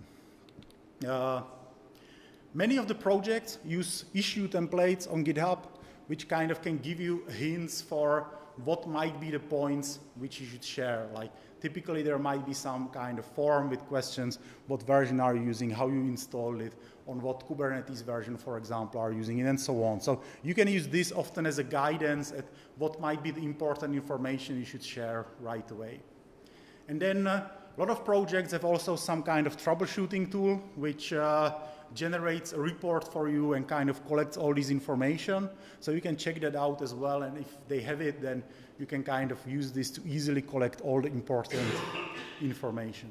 So share as much as possible, and what's also important is using the right format. Probably several of us at least here use quite often Kubernetes and use YAMLs. And what's special about that is that the white spaces in the YAML document are super important. And if you just copy-paste some YAML into some GitHub issue without proper formatting, then it doesn't show the white spaces, and it's basically unreadable. And nobody who sees it, it's hard to read, but nobody can even say whether the indentation is correct or not, whether the YAML is correct. So formatting it to making it readable is super important. And ideally, you should also things such as logs, try to share them as a file so that they can be searchable or that they can be easily read on devices such as smartphones or tablets instead of, for example, making a screenshot of your whole screen, ideally with a phone instead of using some print screen tool and then sharing that. So you should share as much as possible, but you should try to keep the secrets, right? So one of the dangers with sharing everything is that quite often you share things which are confidential, which should not be shared. And some of these things are quite obvious, like you shouldn't share any passwords, you shouldn't share any TLS certificates and private keys and stuff like that. So you can kind of try to look for these obvious things, but there's kind of a bit more to that, right? Different organizations might have different rules for what they consider as a confidential. So in some cases, you might be actually not even allowed to ask a question in some open source community with your company email because they don't want everyone to know that they are using this project and that they have some problem or question. In many cases, IP addresses or host names will be considered confidential by most organizations as well. And so on. So it's good to understand, based on your organization, what you can actually share and what's not allowed to share and what you might maybe anonymize. And sometimes there's no other way how to do that than go through the logs, anonymize it, replace all the places.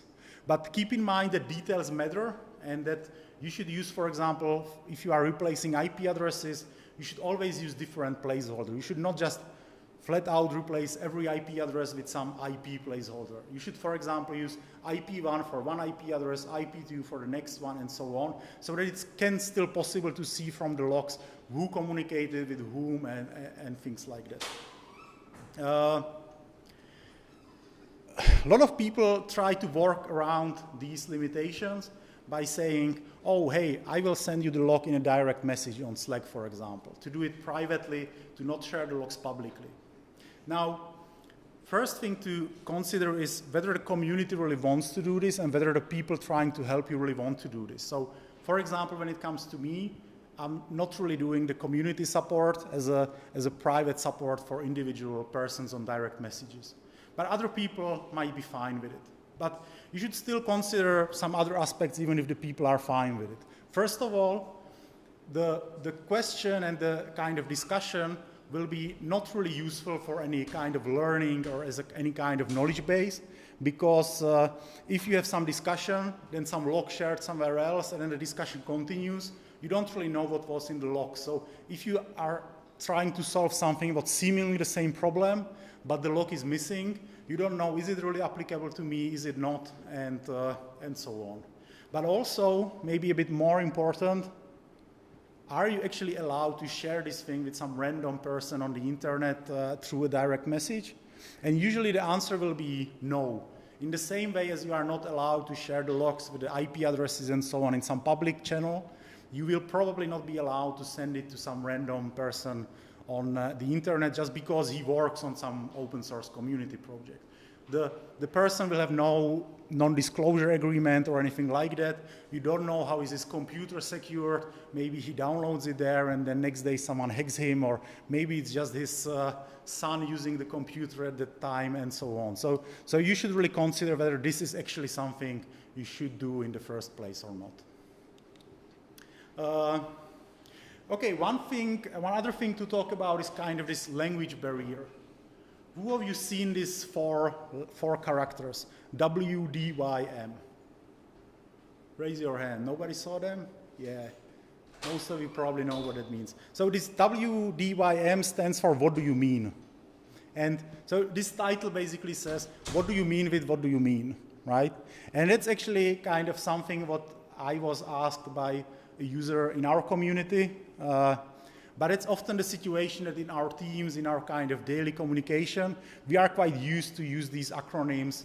What do you mean? As far as I know, thank you, if I remember correctly, for your information, and so on. But other people might not really know what do these mean and might not understand them. So one of the things you can do is you can try to avoid them and you can try to write them in a full words, because that will be more understandable to everyone on the internet. It's obviously using shortcuts and acronyms is not the only problem which comes with regards to the language. I'm afraid the only help which I have with regards to the language is that, again, if you share the things, if you stick to the things such as the logs, the commands, the configurations, these things are usually not translated. Right? So if you have some kubectl command or if you have some Linux shell commands or things like that, they are usually always the same in Czech, in English, and probably in most other languages as well.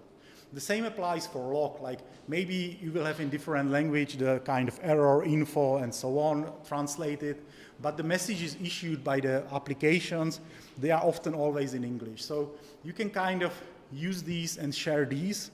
And they really help to understand the issues, because that's something what you can read. And from my own experience, you can quite often answer a question which is, for example, written in Chinese without knowing anything about Chinese. But you, for example, see the commands, you see the lock and the configuration, and you know, oh, this is probably this problem which someone else had before, right? And just from kind of these well-known things, you can figure it out. One other thing I would add is that a lot of the people answering the questions I'm trying to help you, they might not have bad intentions. They are just probably used to use the language differently with their colleagues.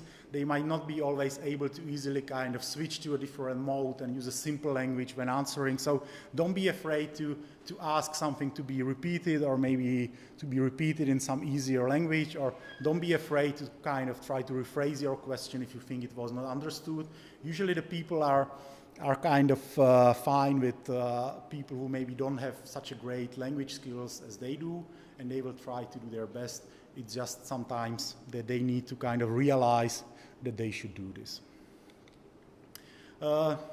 Another advice is to be patient and give the community some time to actually get back to you to answer it. This is often different person by person. Some people don't like to kind of this switching context between different things. And for example, at the end of the day, have 1 hour spare for answering questions on some Slack channels and answering emails and so on. So sometimes you have to wait for them to kind of get into this time which they have scheduled for this, and then they will reply.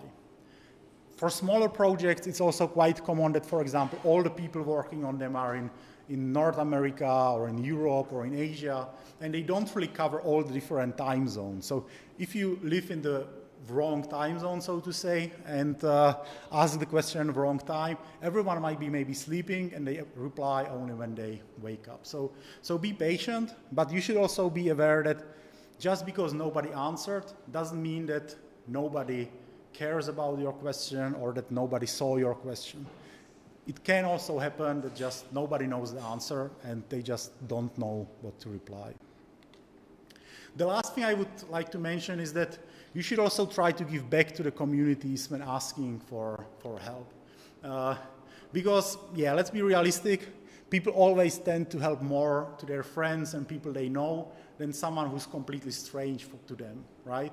And you don't really need to spend weeks contributing some software patches or new features to the project. You can do several simple things. If you already know something about the project, you can, for example, try to help others who have some simple questions, right? And then when you ask something yourself, the people will know, oh, this is the person who was answering all these questions, let's help him now. Similarly, a lot of the open source projects have some kind of adopters list or some kind of website with the logos of the users. Again, you can quite easily open a PR to add your organization to that list. And then when you need some help, then the rest of the community will know, oh, this is the person from this organization. We have their logo on the website. They are our users. Let's try to make sure that yeah, it works for them, and let's try to fix their production issue, for example. So these are kind of some things which you can do very easily and which can kind of help to give back to the community. And that's it. Hope this was at least a little bit useful. And I think we should have a few minutes for questions. Yeah? Yeah, I have a question, but a little bit opposite of your topic. I was in a situation when I helped a person in difficult issue. And after that person began to use me as like Wikipedia. Yeah, he pinged me too often, even in evenings, weekends, with a simple question that can Google in 10 seconds and 3 first links Google. How to gentle say he is wrong and how, So, yeah. So the question was that sometimes you try to help someone and you maybe help them successfully, and then they start to kind of ask you more and more questions, and they start to kind of use you as a personal search engine, personal Wikipedia, and kind of ask any time of the day and so on. So how you can kind of try to deal with this in a polite way. I hope I capture it correctly. Yeah. So I think that's not easy, and to be honest, I'm maybe not the right person to ask about doing things in the polite way. So I think one thing which I do often is, as I said, if someone tries to DM me, for example, on Slack with questions, I usually tell them you should ask this in the channel shared with everyone and not ask this on the DMs. Often people simply just kind of CC you on Slack personally instead of just asking everyone in the community. And then you get notifications, and then other people might feel like that's specially for you and they should not reply. So again, I try to kind of politely say, please don't do this. Don't kind of mention people in random questions if there's no real connection to the person, and ask really just the community. And to be honest, sometimes it works, sometimes it doesn't. I had a person who, when I told them to kind of, that something is documented, that they should look there for details, they told me that they will not look into documentation because asking and getting answer from someone else is much easier. So yeah, sometimes it's hard to answer politely and kind of solve this in a polite way. Yeah? Just reply. I think in many communities, mostly open source, most of the people there are often volunteers. They are doing many of that work in their spare time. Even, for example, me, I'm employed by Red Hat, but I also do some things on top of that in my spare time. And it is important to manage that energy you want to give to the energy you want to offer to others, and be transparent with that. I think all the people have to understand that much of the work in these projects are done by volunteers, and they can't expect everything from them. They are not their customers. Maybe to just try to rephrase what was said in the discussion from Publicum, that it's important to kind of try to keep your time and your own energy under control, and kind of try to make the people to understand that something is, for example, done voluntarily and they cannot expect the same reply times and kind of handling as in some paid support, for example, and so on. Does that somehow capture it? Yes, yes. Sometimes I think it's perfectly okay to just say to the other person that you just either don't have time for that, or you just don't want to that. You don't want to answer or do anything like that because you don't have to. It's your life, it's your time. Yeah, I think it's completely fine to simply explain that, yeah, you don't have time, that this is a voluntary-based support. One of the things you can also do is kind of, you can try to take more and more time to reply, which kind of, instead of replying every time in 10 seconds, then if you reply in few hours next time, and then in few days next time, sometimes kind of you undo the thing that you are always being asked. You had a question?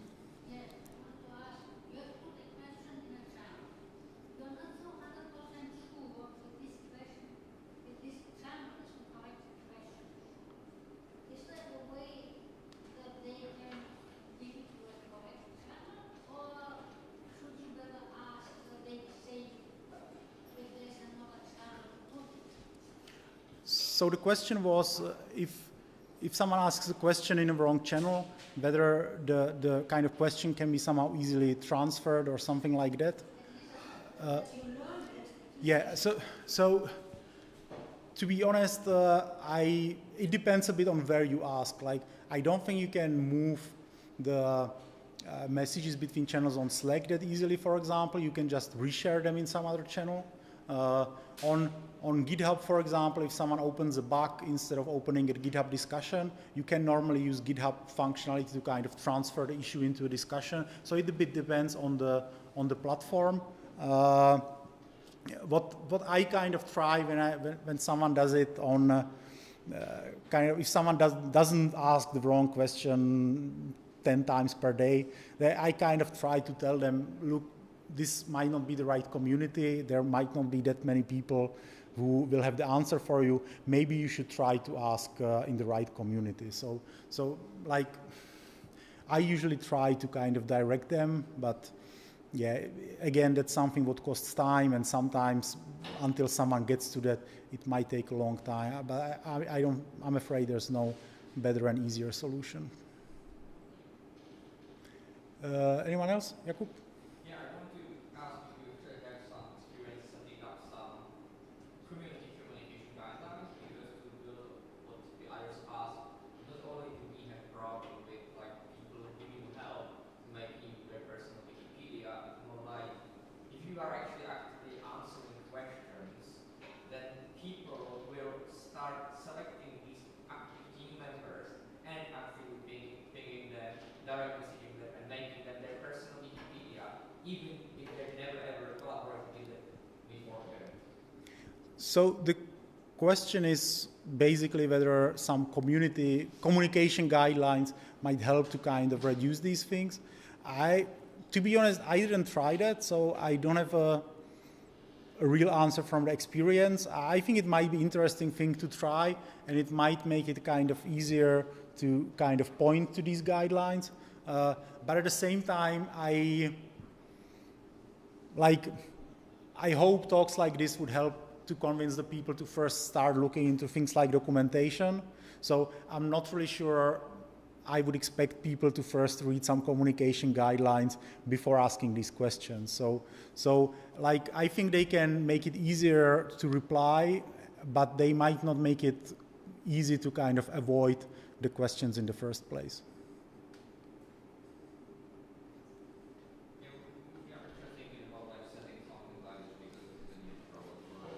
Yeah, I think it's an interesting idea which might be worth trying here. Anyone has any other question? Yeah? Yeah, you were talking about the secrets in the code and data based to others. Do you know of any tools that could at least partially take care of that for me? For example, you currently have some base Vim-like service online. Whether there is service like that which would allow you, for example, to mask or IPs or host names or something like that. So the question was whether there is some tool or some service which would kind of automatically hide the things such as IPs. And to be honest, I don't know about any. Like in the Streamzy project, for example, we have this kind of report tool which collects the information.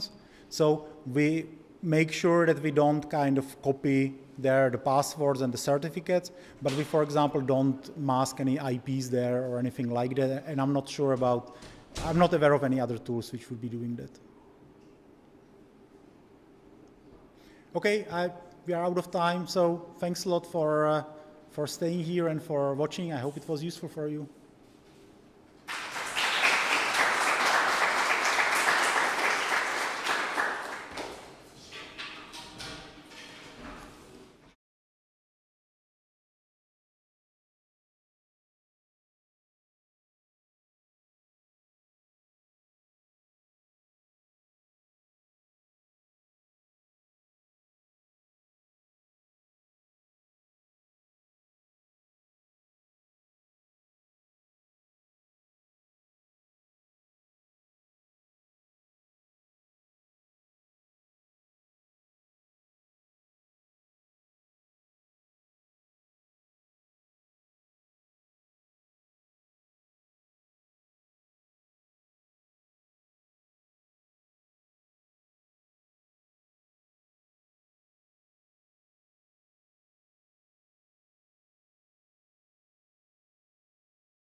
You're going to do it?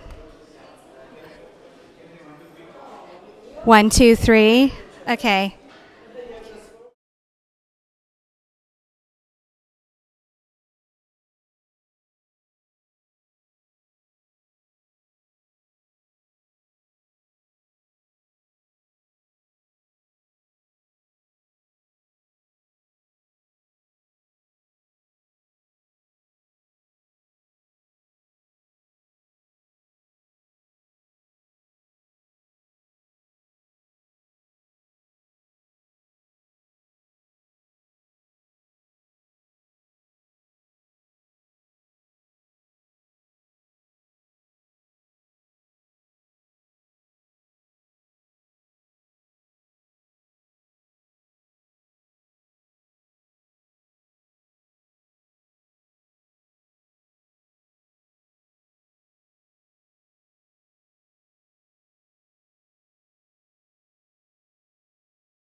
Hi, everybody.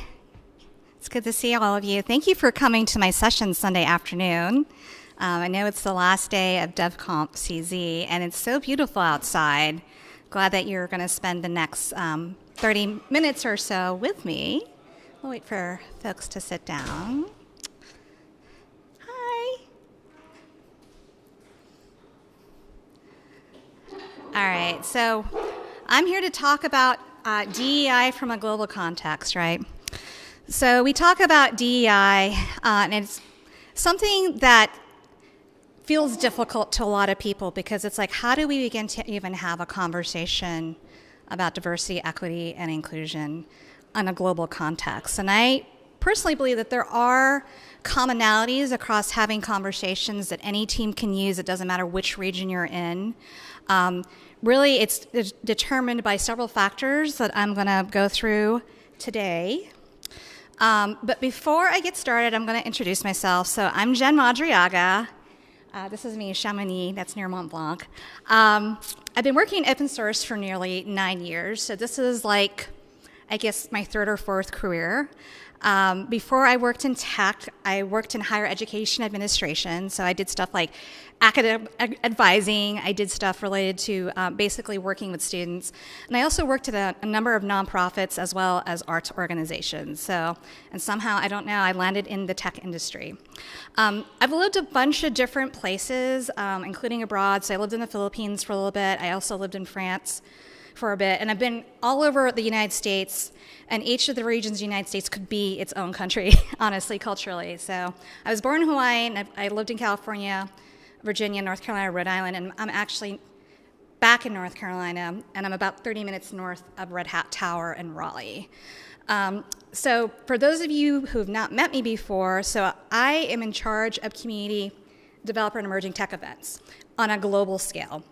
I tried to allocate it to people in region, but there was really not an interest to manage community events because they said it was not lead gen oriented. So the good news is that I get to travel all over the world to be able to meet people in region. I have to talk to folks about what it's like in their region, you know, what are their needs, what are their priorities in the community space. And honestly, it's a super fun job. I'm glad to be traveling again. It was really hard to be home for 3 years. So I'm like really happy to be in Brno, particularly because it's warm for the first time ever for me. So I've been working in the diversity, equity, inclusion space for a really long time. I actually was working on it as an undergraduate and then also as a graduate student. And so I did a lot of work related to issues of diversity, equity, inclusion from a lot of different contexts. And I actually got a certificate in it. And I used to actually do it for a living when I left grad school. it's a really hard area to be in, so I left it thinking I would never, ever, ever touch that space again, and here I am now talking about it years later. So I think everything does come full circle. So I'm one of the co-founders of the Red Hat Asian Network, and I currently serve as the chair. And one of the things that I am very interested in is intersectionality. And intersectionality, of course, involves how do we have conversations about different things that create identity, because every single person in this room is intersectional. Okay, so I wanted to go through a definition of diversity, equity, inclusion, and there's also justice in here. You don't hear the terminology around justice very often, but I actually really, really like the way that these definitions are phrased in the form of questions, right? Because it's kind of open-ended. It's not yes or no. By its very nature, DEI can't be yes or no. It really is about questioning, right? So, you've got diversity, like who's in the room, who's here with us, and then equity is like, okay, we've got a bunch of people in the room, but there are people outside the room. How do we bring them into the room, right? And once you have people in the room, are people allowed to speak up and share what's on their mind, right? And then justice, that's a very interesting component that we don't talk about very often. So we hear about DEI. We don't hear about the justice part. And actually, I think the justice part really speaks also to issues of equity and inclusion, right? Because part of what we want to make sure is that when people's voices are heard, that they're taken seriously, that we treat them with the same amount of credibility that we would from a stakeholder or a person involved that you know really well, right? So I wanted to talk about examples of team diversity, right? Because one of the things that I hear on a pretty common basis is that the way that we talk about DEI at Red Hat is very Americentric. It's all about the United States, and we want to talk about from a global context. And so I wanted to talk about examples of team diversity, right? So in the United States, it's very true. We probably think about the demographic diversity the most, which is basically you have a bunch of identity groups. We would call them underrepresented communities at Red Hat that are working together that may not have worked together in the past. And so, it's stuff that we've talked about traditionally, which is culture, gender, race, age, sexual orientation, gender identity. And so there's the demographic version of team diversity. But then there are other types of diversities that we can address with some of the things that I'm going to walk through today. One is expertise diversity, which is you've got someone who's really an expert at what they do, and then someone who's completely new to a community and they have no idea what they're doing. You can use the same tactics, the same methodologies to treat a team that has varying levels of experience, right? The third variety is location, and we have been dealing with this a lot because a lot of us work on distributed teams. I work with folks all over North America, and APAC, and EMEA, and even LATAM. And so part of it's how do we account for the fact that people are in different regions, and how are they able to have a conversation? How are they able to drive consensus? Again, the things that I'm going to be walking through should apply to that. And then status is the final one. And it talks about, disparities. There are different levels. I think it's slightly related to expertise, but this is a little bit different, right? This is about an emphasis on job titles.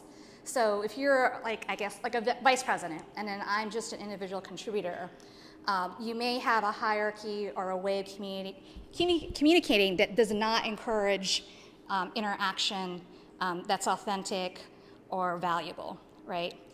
So we're going to talk through different factors that I think you can use in evaluating whatever team diversity you have. You may have all four. You may only have one, you may have two, but I think what I'm going to talk about is going to be relevant to all of these types of diversity. And just as a note, this table is taken from an article. It's called Leveraging Diversity Through Psychological Safety.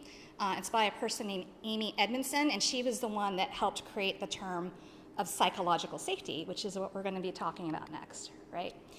So I just want to talk about what people care about, at least from my conversations. Like I said, I've been working in this space a really long time. I worked at worked on it from an education context. I worked from it in a nonprofit context. And now I'm working on it here at Red Hat as an ancillary to my day job. But I am a community builder. My identity, first and foremost, is building communities.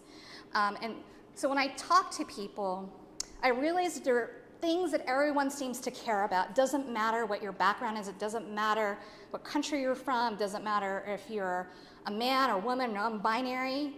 These are the things that I hear time and time again from people. And the number one thing is a need for belonging. You know, what's my place in the world? Can others understand my experience, right? So it's really related to the next need, which is the need to be seen and validated. You know, like I want to feel that my contributions matter and I'm recognized appropriately for them, right? And also, you know, can I bring my whole self into situations without fear or self-consciousness? Because one thing about building a community is you want it to be a true community where people feel like they're a part of something, you know, something that feels very, very safe. And then also fairness. Like I think the one thing that always comes up when I talk about DEI is the issue of fairness. What does fairness mean? And so for me, I define fairness as I want access to resources and support. I want access to opportunities, and that everyone should have the same access to resources, support, and opportunities, right? And I think if you look at it from that vantage point, the fairness aspect, you know, okay, now I start understanding why we're talking about stuff related to diversity, equity, and inclusion, because we can see situations, whatever the situation is, that people do not have access to the same resources. All right, so I'm going to talk about psychological safety. I feel like we've been talking about psychological safety for a long time at Red Hat, but I don't know that it's been particularly well defined. So I wanted to talk a little bit about how psychological safety is defined within a team setting, because it's about the team setting when we talk about psychological safety, right? So what it really is giving permission for people to fail. You know, so instead of saying, I blame you for the failure of this project, you frame it in terms of, what did we learn? You know, I don't know how long people have been in Red Hat or how many Hatters are in here, but we used to have a saying, and we had it on stickers that was that said fail better. You know, and then they took it away because they felt like people were misinterpreting what it meant to fail better. But I thought the sentiment behind fail better is really, really important. We have to allow people to make mistakes. We have to make an allowance for people to grow and learn, right? So if, you know, someone takes a risk and it doesn't work out, people should not be punished for taking that risk. And I think for years, I think Red Hat has done what it's done well because we took risks. And then if something didn't work, we were kind of like, okay, that didn't work, we know not to do that again, let's go ahead and try another avenue of doing things. And that's one of the things that I really, really, really loved about Red Hat. I think that's actually related very closely to open source methodologies. And so I think the context of psychological safety is actually something we're already very familiar with, you know, as a company, and also if you're in the community space, you know, you're always having to iterate, you're always having to see what works and does not work, right? So when you have psychological safety, you can talk about your failures in a way that becomes very solution-oriented. And I think that is super, super, super important to realize that that's what we mean by psychological safety. And then, like I said, when we talk about psychological safety, it's always within the context of a team, right? So the one thing about psychological safety, if it's present for one person, it should be present for everybody on the team. You know, so if you only have one person that feels psychological safety and no one else feels it, you don't have psychological safety. You actually don't. It doesn't meet the definition of team psychological safety if only one person is comfortable enough to talk about the things you know, that may be uncomfortable. If there's only one person that's interested in talking about failure or what to do next and no one else speaks up, you do not have psychological safety, right? So it is a group feeling. So that's one thing I want you to remember, is that, you know, a lot of times I think we contextualize psychological safety in terms of an individual, but it's really, really important to note that it actually applies to teams. So if you have one person that doesn't feel like they are safe on the team, you have not achieved team psychological safety. Okay, so we keep hearing about diversity. Hey, diversity is really important. You know why? Because it's going to outperform less diverse teams. You're going to have different perspectives. It's going to be awesome. This is why we want diversity, right? What's really interesting is that just because you have diversity in your team does not mean your team is going to do better. In fact, there are numerous studies that say that diverse teams often underperform relative to teams that are homogenous, you know? And do people find that shocking? Do they find that shocking that those teams that have a variety of people involved don't perform their best? So obviously, diversity is not what causes teams to excel. In fact, it can detract from achievement. It can detract from getting things done. And why would that be? Like, if we think diversity is so important, and we talk about how important it is to have diversity in our team, why are they not doing as well? Part of it is because we have to have practices of equity, inclusion, and justice along with the factor diversity, right? And this is really about ensuring psychological safety across your team, right? And so from this particular article, also co-authored by Amy Edmondson, she was the one, like I said, who coined the term psychological safety. She and this other collaborator, Anrik Bresman, basically said there are 3 things that you want to talk about, things that you need to do as practices to ensure psychological safety, right? And so the first one is framing, right? So you have to make sure that when you frame meetings, the meetings are meant for information sharing. And the information sharing can be good, it can be bad, but everybody is going to have information that they're going to share. And then the group is going to listen and they're going to weigh, okay, here's all the information that we have. And you know what? Because you have a variety of stakeholders on your team, they're going to describe things differently. They're not necessarily going to experience information in the same way. Like, you may give a piece of information and someone says, I had no idea, like I didn't even think that that was a factor, right? And so that's part of what's important when you have meetings. You frame it as information sharing, information gathering, and it's without judgment. You just basically make a list of things that people want to share and you think that people need to know about, right? And so after you collect all that information and you're like, I didn't know about that, I didn't know about that, okay, now we've got all these pieces of information. What do we do with those pieces of information? We have to listen, right? Because you may be sitting in the room and someone shares a piece of information and you're like shaking your head like, no, no, no, no, no, no. It is not that way, right? And sometimes it's hard if we have an opinion or we're very wed to a certain viewpoint to do the deep listening. And so one of the things, if you have a team where you're sharing information and then you have to have people elaborate on why they are seeing what they see, you have to allow space for people to, first of all, speak about it, and then everyone has to listen. So there's this really cool practice that the Native and Indigenous DEI group does at Red Hat when they have group meetings. They have something called a talking stick. And so if someone is holding the talking stick, no one else is allowed to talk except the person with the talking stick. And it's a good visual reminder that, hey, when a person holds the floor, we give them the space, we give them time to be able to explain themselves without interrupting. And I think there's a tendency to interrupt. Like I grew up with that kind of practice. It's not a good practice, right? And so this entails a lot of mindfulness. And then when we're allowed to ask questions, the questions should be open. They should not be yes or no questions, because that automatically shuts down conversation. And then we also have to ask, how did things get to this point, right? Like if we hear things that this is happening, we want to hear about, well, what's causing it, and what role do I play on the team that contributes or doesn't contribute? You know, and how can we shift it so that people are doing their roles properly so that we can get things done, right? And then there's bridging boundaries, right? This is a little bit about learning about people on your team.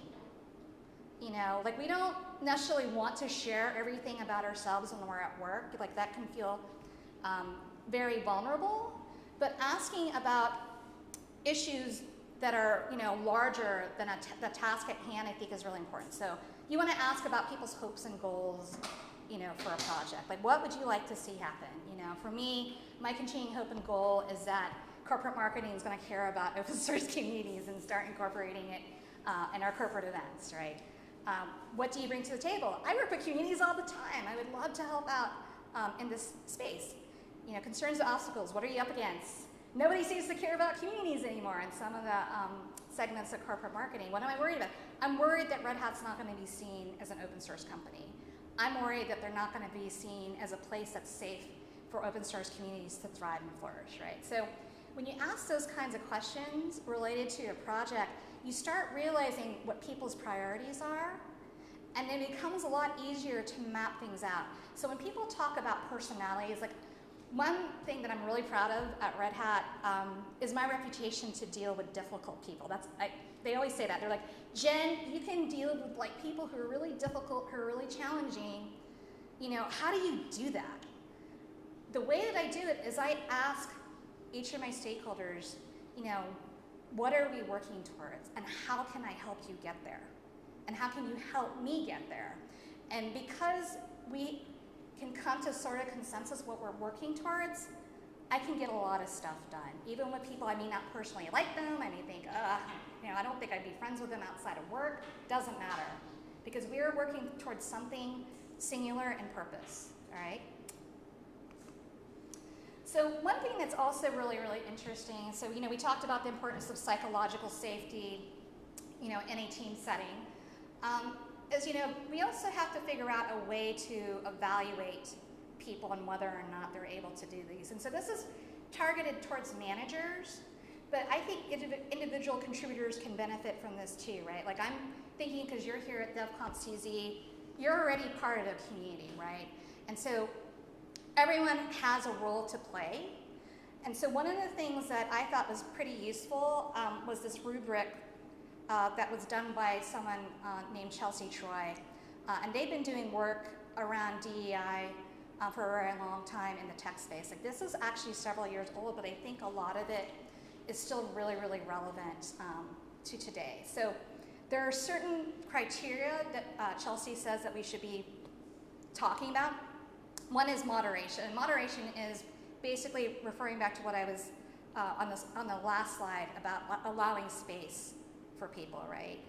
You know, and you know, like, is everyone's voice being heard? So that harkens back to those definitions we talked about with diversity, equity, inclusion, and injustice earlier, right? You know, do people have their fair share of time? And then if people disagree, do they allow the space to talk about the disagreement, right? Like we always talk about how good we argue at Red Hat. I don't know that that's always true. But I think, you know, this moderation piece framed by these questions, I think is helpful. Related to moderating conversation or discussion is soliciting opinions, right? Are we making sure that people are in a state of inquiry around things, right? And, you know, we have all been in meetings where people are the self-proclaimed expert about something and they're talking and you're like, I don't think they know what they're talking about, but you don't say anything. Really, a manager should create a space where everybody's heard, right? And also people process very differently. One of the things that I always ask people to do if we're in a group conversation and people don't speak up, they don't necessarily have to say something in the meeting.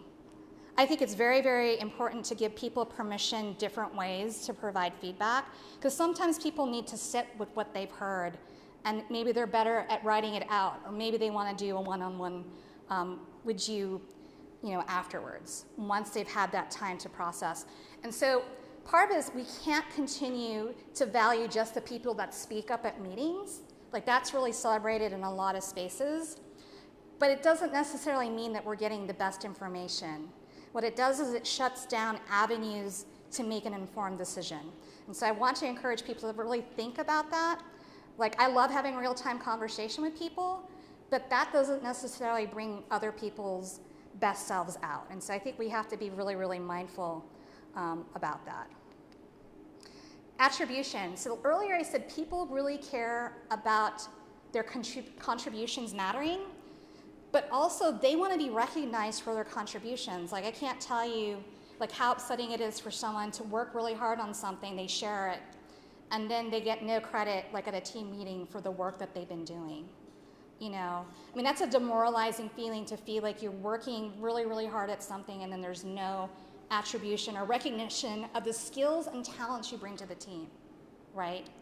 And so you need to be careful of people that won't attribute, right? And they need to be called out. So if someone says, hey, yeah, you know, Misk was working on this project, you know, he did really great work, but then Carol is not recognized, and Russia can raise her hand and say, you know what? We actually need to mention Carol too, because Carol did significant work in this space. And so that's what I mean. Like managers have to provide the space, but individual contributors can speak up about it. And if you don't want to do it in real time in a conversation, you can always send an email, because that way it's documented, right? I like email trails. All right, so most advanced assumption, again, this is like related to the people that want to be the self-proclaimed knowledge experts, right? I mean, one of the things that I think is important about open source and about community, you know, we always talk about the best idea winning. Well, how can the best idea win if we don't hear all the ideas, you know? And so we have to be cautious about, and I'm guilty of this too, because I've been working in this space for several years, is that we can't be trapped by the expectation that because I've done this a long time, I have all the answers. Like I call myself out all the time on this. There are things that we cannot see in our space. You know, it's kind of like driving a car. You can see straight ahead, but you can't necessarily see what's behind you. You might be able to see it in the rearview mirror, but you don't have the complete 360 view, right? And so it's important to hear from like our interns. It's important to hear from our junior engineers, because their problem sets are probably very different from what you see as a manager, because you don't have to deal with it on a daily basis. You have to be really familiar with the pain points of what people are experiencing. And that is a way to practice inclusion. You know, so hopefully you're seeing that I think that we can apply this in any situation. So again, this is kind of a continuation of what I've been talking about, capitalizing on alternative perspectives. You know, so this is really about driving consensus, right? So this is harkening back to the stuff that I was talking about with team psychological safety, right? Is that we have to be careful about rigidity. Sometimes people are right. However, we still have to give space to alternative opinions. Because you know what? It may be that you're right, but you know what? Your argument's even stronger or more relevant because someone else has contributed a piece of information that you're missing. And now the information that you are providing is even more complete, right? So I also just want to talk about structure. Like I've studied systems and structure. So I've talked about managers, I've talked about individual contributors, I've talked about teams. But I will say that the reality is that if you don't have an organization that has formal structural processes around this, you know, if they don't set it as a value system, that, you know, it's really, really hard to keep it going. So I do believe in the power of individual. You know, as one of the co-founders of the Asian Network, there were 5 of us, and we were able to implement a lot of things. You know, we created some really great things, but it's so reliant on us as individuals. So like one of our leadership team, Joe Tsai, who was a Chairman's Award winner, was part of the layoffs. And he was such an instrumental part of creating committees, and we have no way to really account for his absence anymore, right? So the power of the individual is awesome, but the leadership matters. Like, you have to have an organization that is willing to create structural change, and you know what? It's going to make people mad. Because, you know, people do not like change. I don't like change. I may recognize that things have to change and that I have to change my habits, but you have to have leadership that says this is important. And the way that I would explain it is that people pass laws for a reason, right? So we pass laws that you have to have a driver's license to drive, you know. You have to basically, you know, not harm anybody. Like, you can't go on the tram and punch somebody for, you know, random reason. And if you do, there are consequences associated with that, right? So you have to have a structure related to process and also consequence. And if you don't have that organizationally, unfortunately, the individual efforts that are created are very, very limited. What happens is that people have very inconsistent experiences across an organization. And then, like I said, if you have someone that leaves, you know, you may not see that lasting change, you know. I still want to say that those ad hoc things really matter. Like, it matters to individuals greatly. But if, the entire Asian Network leadership decided to, leave, I don't know that, you know, that any of the work that we have done would actually stay around. So I want to talk a little bit about contact theory, and I know that I'm running out of time, but I think this is really, really important. So contact theory was related to race relations. It was, again, another Harvard professor that talked about this. And this is a really interesting article. I'll make my slides really available, but this, there was an article. This was a journalist who discovered that he was biracial. He thought he was just a black American. He ended up realizing that his mother was white. And so he had to learn about his white family, and his white family had to learn about him.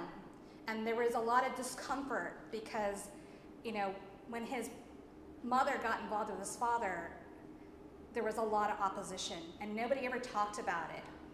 And then she was hospitalized with psychiatric issues because she had schizophrenia. And so he never met her until he was much older, and his father said, you know what, you have a white mother. And he talks about the pain of interacting with his white family the first time, and he's like, why didn't you come to find me? And nobody wanted to answer that question because it made them look bad. It's basically, I don't want to interact with you because you're a different race from me. But one of the things that he found out was that both he and his white family had a greater purpose, and that was, we want to build a relationship together. We want to come together for a larger purpose, which is to get to know each other and create a real family together. And that actually is the embodiment of contact theory. So as a reminder, diversity does not ensure equity or inclusion by itself, but if you can work towards a common goal that's larger than you as an individual, it's very, very, very powerful. And not just in a business context, but also in a personal context. So again, you know, I want to come back to diversity, equity, inclusion, and justice, and remind you to be asking questions. And I'm not going to go through this part of it in detail, but I want to talk a little about the Asian Network and why it's important to have DEI communities, at least for me personally. We don't have structures in place right now around DEI. And so it's important to create safe spaces for people. And one of the things that I think has been most gratifying about the work that I do on a volunteer basis is people telling me, I now have a space to talk about things that I worry about. Maybe my manager doesn't care about it, but I now have a space where I can talk about those things. And so one of the things that I would encourage people who are in this room is, where are your safe spaces? You know, where are the places where you can have people bring everything to the table? You know, bring their best selves, and maybe their worst selves, but they know that we can be encouraging to let people know that they're in a safe place where they can learn to be better. So we have 3 minutes left. I'm going to stop here and just see if anyone has any questions. Yes? So, something that I was wondering during your talk is that how can someone, for example, such as myself, that my team is technical, I'm the most senior engineer in my team, provide a safe space to include less senior engineers in conversations and make everyone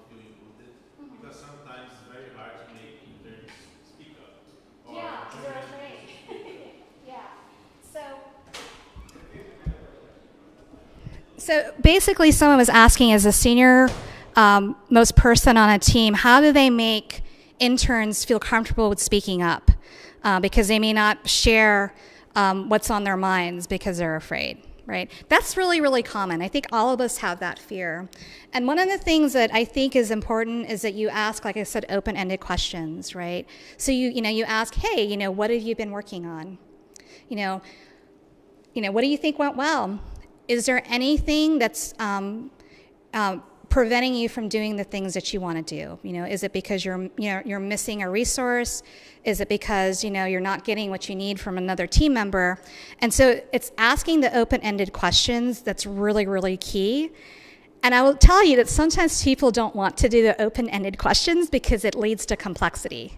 Like, it's so much easier to say, hey, everything's okay, right? Yes or no. And then, oh, no, oh, well, you'll just have to deal with it. So part of it is like also encouraging them to help them find solutions. So if they say, I have an issue with a team member, or I'm not getting what I need to be able to fix, create the solution, ask them, well, what do you think you need? What is it that you think needs to be provided? Instead of going right into solution making yourself as a senior leader, ask them what they think it is, because they're the ones that are, working on it on a very direct basis. And so I would say the process of open-ended questions is really, really key. That takes practice on the part of managers as well. But I would just say that remember what it was like when you were an individual contributor. Remember like how, intimidating it could be, particularly if you're very, very junior. And so one of the things that I think is very important when we talk with team members who are more junior, who are still gaining experience, is that we provide an atmosphere of mentorship, that we really care about you developing your skills. And, we want you to help us find what works for you, right? So again, open source ethos, collaboration, transparency. Like, I just feel like all this work has a lot of the value system associated with open source. Are there any other questions? Yeah, Paul. So, what do you think can be done to help people globally? People that want to be allies sometimes, especially if you are not close to the main environment, like in North America. There are some cultural differences, and sometimes even for people that want to be allies, it's kind of hard to feel accepted, maybe because we have a different point of view of race, because of the composition of the country, different point of view on language. So sometimes it feels that even for people that want to be allies, the things that people care about are different, and then people say, do I really want to be an ally if I don't care about that topic? Can I really be an ally if I care about that topic? So yeah. How do you see this? Yeah, that is such a great question, right? Because it also talks about what the nature of allyship is, right? And the thing is that Asian Network, we officially have a North American chapter, but really I deal with associates globally. Like I'm working with people within APAC, EMEA, and LATAM, which we weren't expecting, because all of us who are in the leadership team, and actually I'm gonna show my leadership team because they are amazing people. We represent all parts of the Asian diaspora. So I represent Southeast Asia, others represent East Asia, and then we have Tash who represents South Asia. But the fact that you're asking that question is actually really, really important. Because I think one of the things that people don't like when allies come in is they're like, we're going to fix this for you. And again, it's actually related to the question that I just answered with like the junior engineers, is you have to ask them, what do you think is needed? And what role can I play in that, And part of it may be you just need to go ahead and like read up on something, Like I have a familiarity with all sorts of things globally just because I travel so much. So something that maybe someone in the United States wouldn't pay attention to, I would have a deep familiarity with because I've gone to the region or I have colleagues or friends that live in that area. And so one of the things that we just have as a priority in the community is, again, providing that safe space for everyone to have a conversation. And I think it's always very important for people to come from a place of curiosity. For me, when I deal with folks who are unfamiliar with the experiences of being like an Asian associate in a place where there's hostility, or if I'm fearing for my physical safety, you know, one of the things that I think is really, really important is to remember, you know, just because you're not experiencing it doesn't mean it's not real, right? And so we have to hold space for experiences that we may never experience. So my husband is a white man from Knoxville, Tennessee. And he's like, I've never thought about these things. Like, when I see you, I don't think about that stuff. I just think about you're the person I love, and that's it. But we have to acknowledge that we're shaped by our experience. Like, all of us are shaped by our experiences, right? And we've had very hard conversations, you know, but I don't put it in the context of right or wrong. I put it in the context of there's a lot for us to learn about. What is it that I can learn, you know, and what can I teach? But first, I think the learning part is very, very important, particularly if you're entering as an ally, you're entering spaces that are meant to be safe spaces for others. And it's very, very important to respect that as an ally, you know.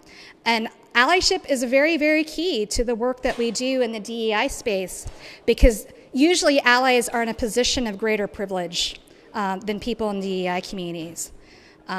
Like it's meaningful for my husband who works at finance at Red Hat to talk about it with his own team. And they're like, why are you talking about this?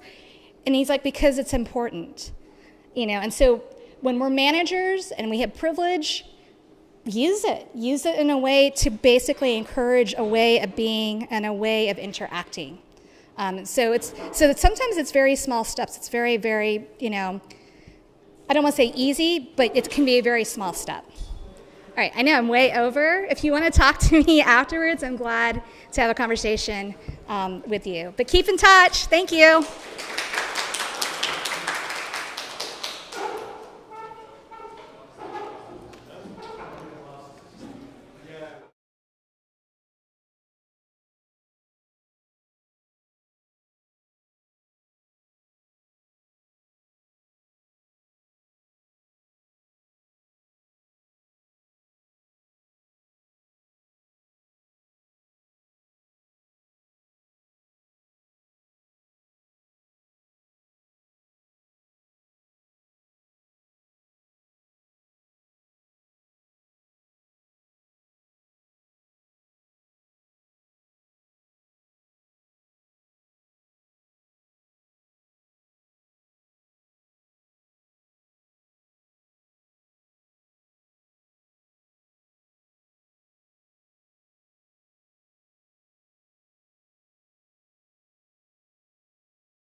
Okay, hello everybody.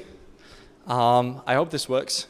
I often get really nervous when I hold these things. It makes me feel like a rock star, that's for sure, but let's see how that works. Okay, hello once again. I'm Mark, engineering manager at STRV, and I'm very thankful for you here because I'm gonna talk about code as culture, which is a topic that touches organization structure, team structure, and stuff like that. And I always tend to get very excited when I get a chance to talk about these things. I often talk too much, so we are going to be victims of it today. Let's see how that works out. So, why I'm going to discuss it? Why am I going to talk about code as culture? Why am I going to even talk about organization structures when we tend to get the standardized ones, right?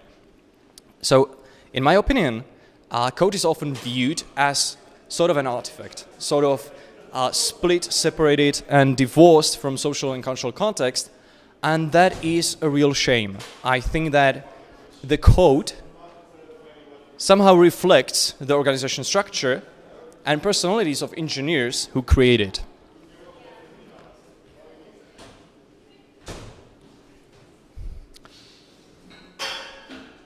So engineers, in my opinion, are like artists. The technologies that they use, these are their color palettes, and the code is sort of their brush. And I believe that, you know, every artist sort of reflects himself in his painting. And I think that it's the same for engineers. So what can we do for them to make their reflections a little bit easier, right? Let's start from scratch. Let's start with an org chart. I'm pretty sure you're familiar with this. It's a pretty standard org chart. At the top there is a, let's see if the pointer works, cool. At the top there's CEOs, CTOs, then there are some head of departments, and later some engineering managers and their teams. Pretty standard structure. I'm asking, what is the org chart for? So you can say that it's a single view of the teams in the organization and the people. It's sort of a hierarchical structure, right, for the purposes of reporting, and it facilitates compliance. Cool. But if I look at the org chart, can I really at least know what the company is doing? Can I know what the company is working on? What the engineers do? Hardly, at least not this kind of org chart. So what is it really for? Well, to submit vacation requests. That's all it is good for at this point. Fair, I assume. So I have three issues mainly with the org chart. People communicate horizontally, issue number one. You know, if we have the backend engineering structured vertically, what is it for? Well, the product that they create is not just backend. It's backend plus frontend plus mobile plus QA. People communicate horizontally. The products are horizontal. Why do we have vertical structures? Issue number two, people don't restrict their communication to those lines in the org chart. They just communicate with whatever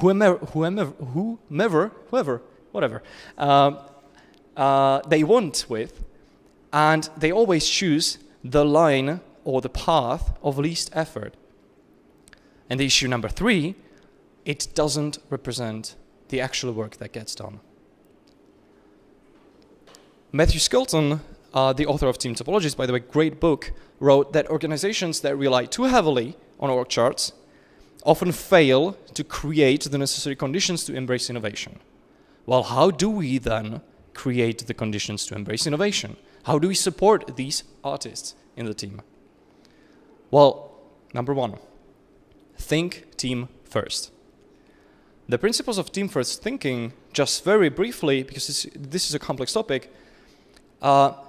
Firstly, the team is the smallest delivery unit in your organization. Not an individual, the team. And as such, your organization should always assign work to the teams, not individuals. Then focus on team dynamics. Instead of focusing on individual engineers in your team, build psychological safety, environmental trust, and optimize the performance of the team. You see, there has been a long-running research made by Google called Project Aristotle, And they actually found that neither skill, not a specific personality, matters to the performance of the team. What matters, effectively, are factors such as friendship, curiously enough. And the common denominator of success in those teams was equality in distribution of conversational and third thinking, meaning how much do I get to say in the team? How much other people respect me? Those were the performance factors. Not how much I know or how much this guy knows. Also, respect the size of the team, and there are some limits, we're gonna get to them, and respect the limits of individual mental capacity, known as the cognitive load. So the team size, how do we respect the team size? What does it even mean?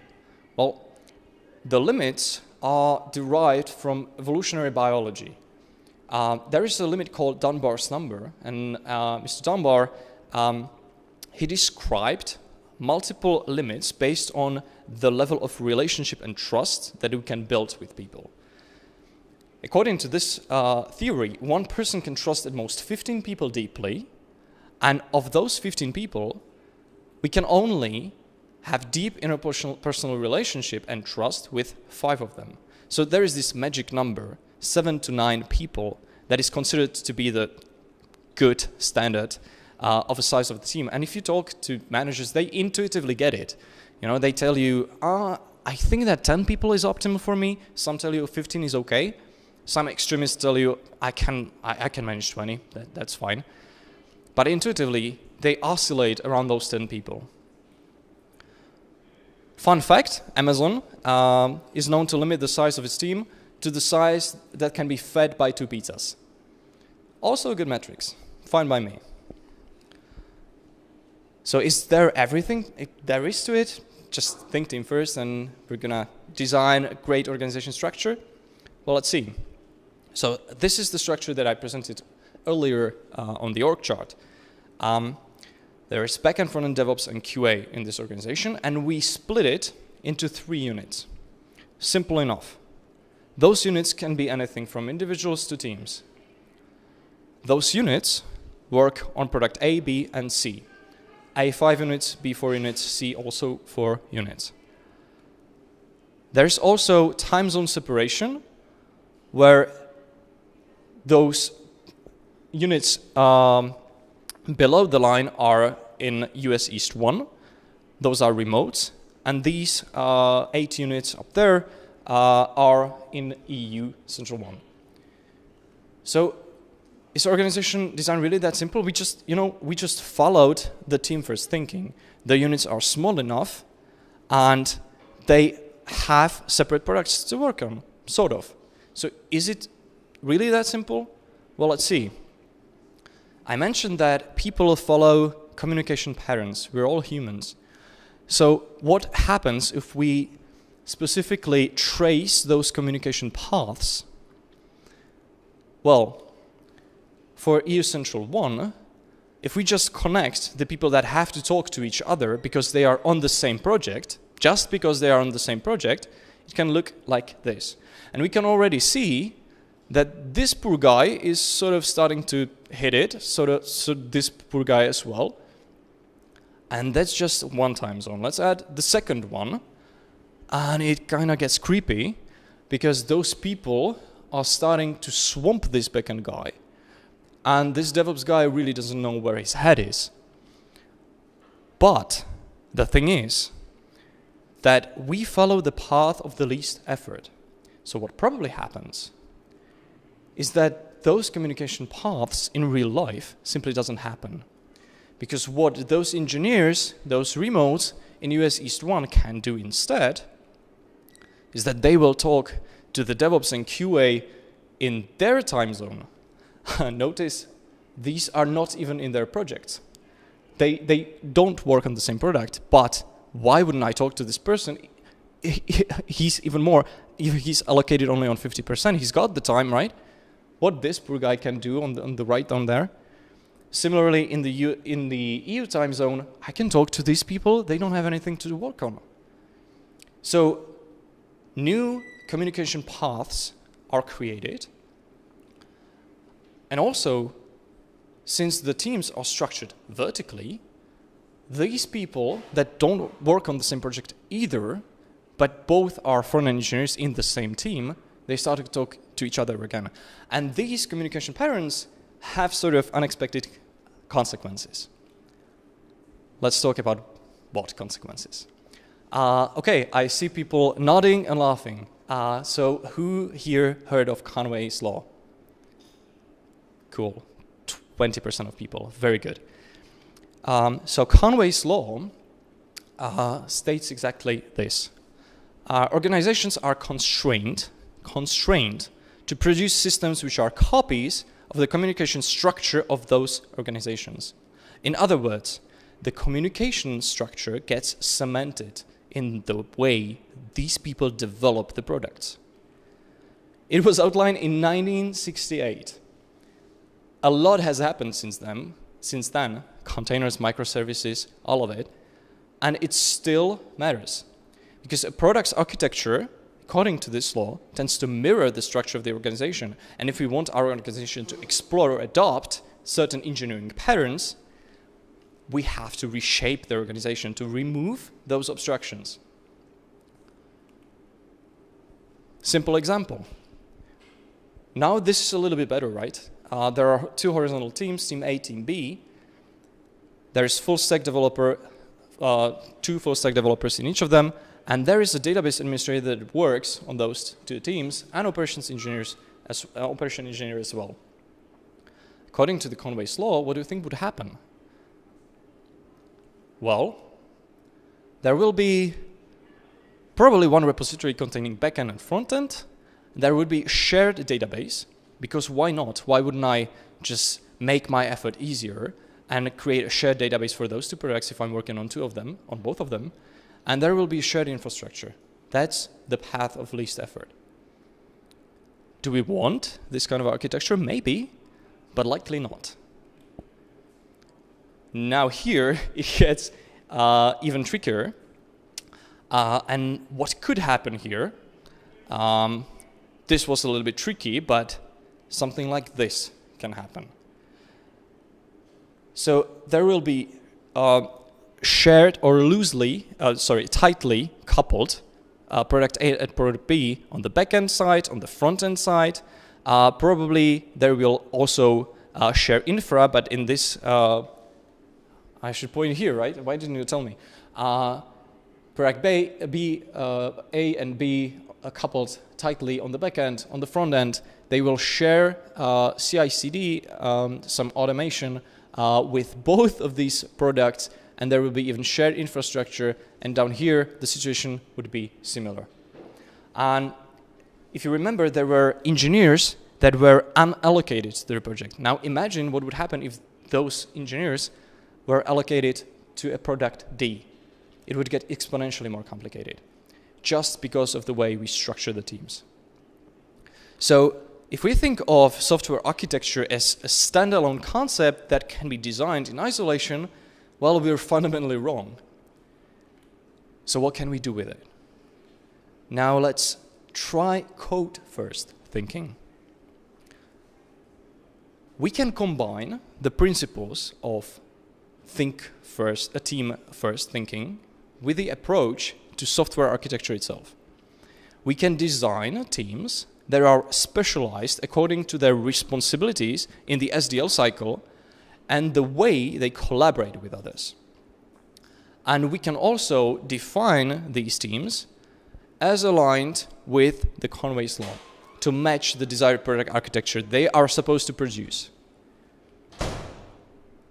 In a code-first thinking, we also respect the team size, just like we mentioned before, but now the team size should be established together with the size of the product.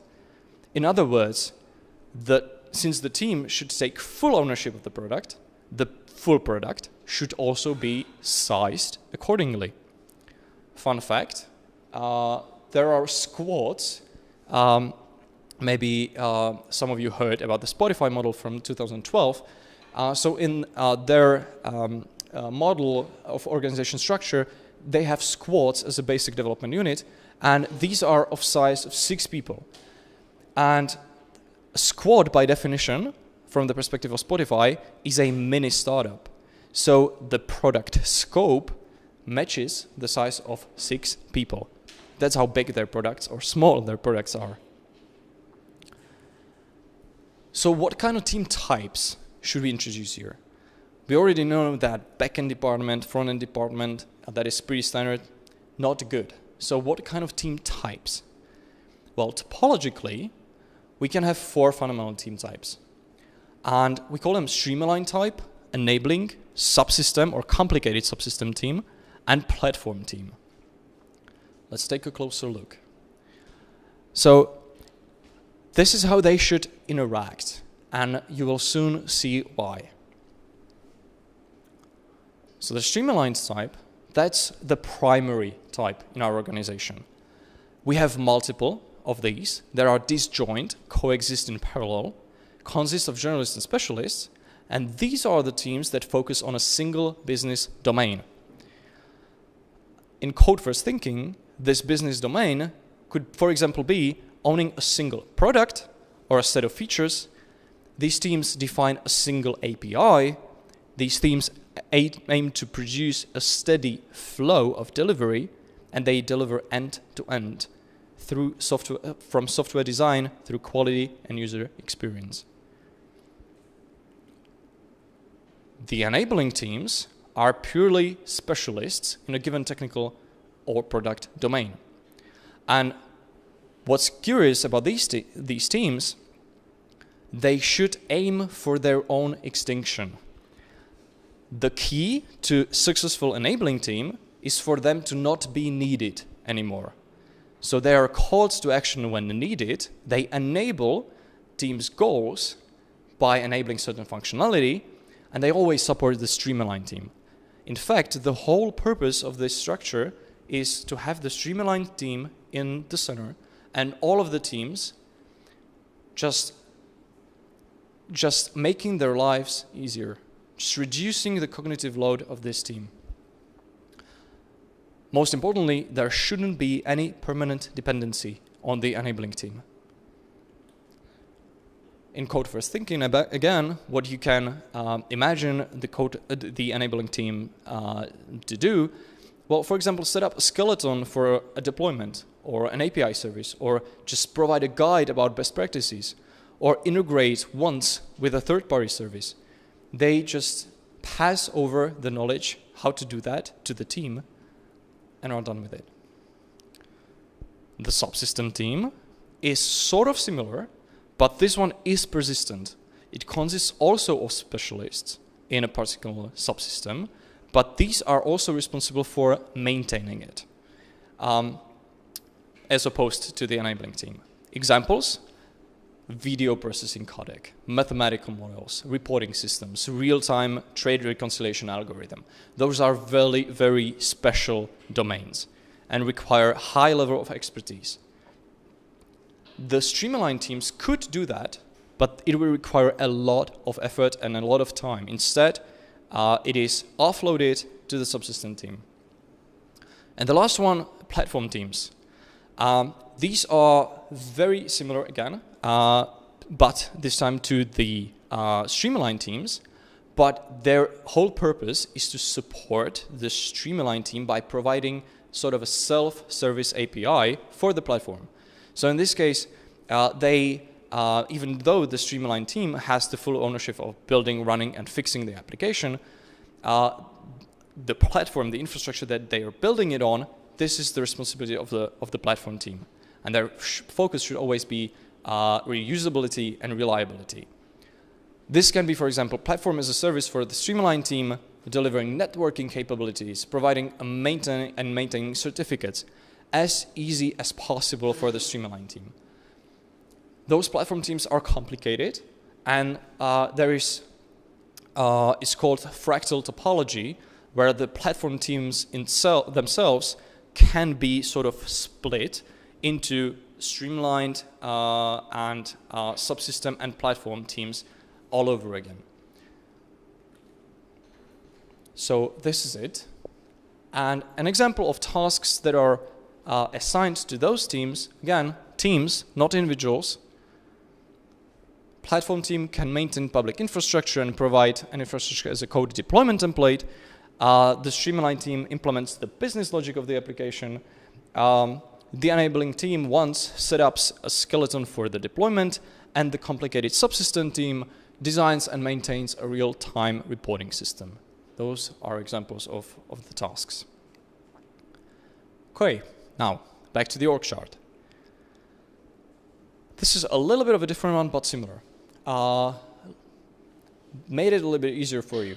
So we have backend, front-end, QA, data science, DevOps, this is the do, and Android and iOS. The product is, we should create a complex backend API that consists of user administration, three real-time recommendation engines, content management system, and payment system. We should have a distributed persistent storage. There will be AI models for the recommendation system, for the recommendation engine, some ETL pipeline, web-based admin, and mobile Android and iOS applications. There is estimated headcount of 25 engineers, split into 8 backend guys, 2 DevOps, 2 data science, 2 DevOps, 4 front-end engineers, 2 plus 2 mobiles, that is 2 iOS, 2 Android, and 5 QA. This is the estimated headcount. The task distribution. So backend, create API, data science, implement the predictive model, front-end, obvious, Android, iOS, obvious. DevOps, these poor guys have really a lot to do because they have to create the storage for the backend services, infrastructure, blah, blah, blah.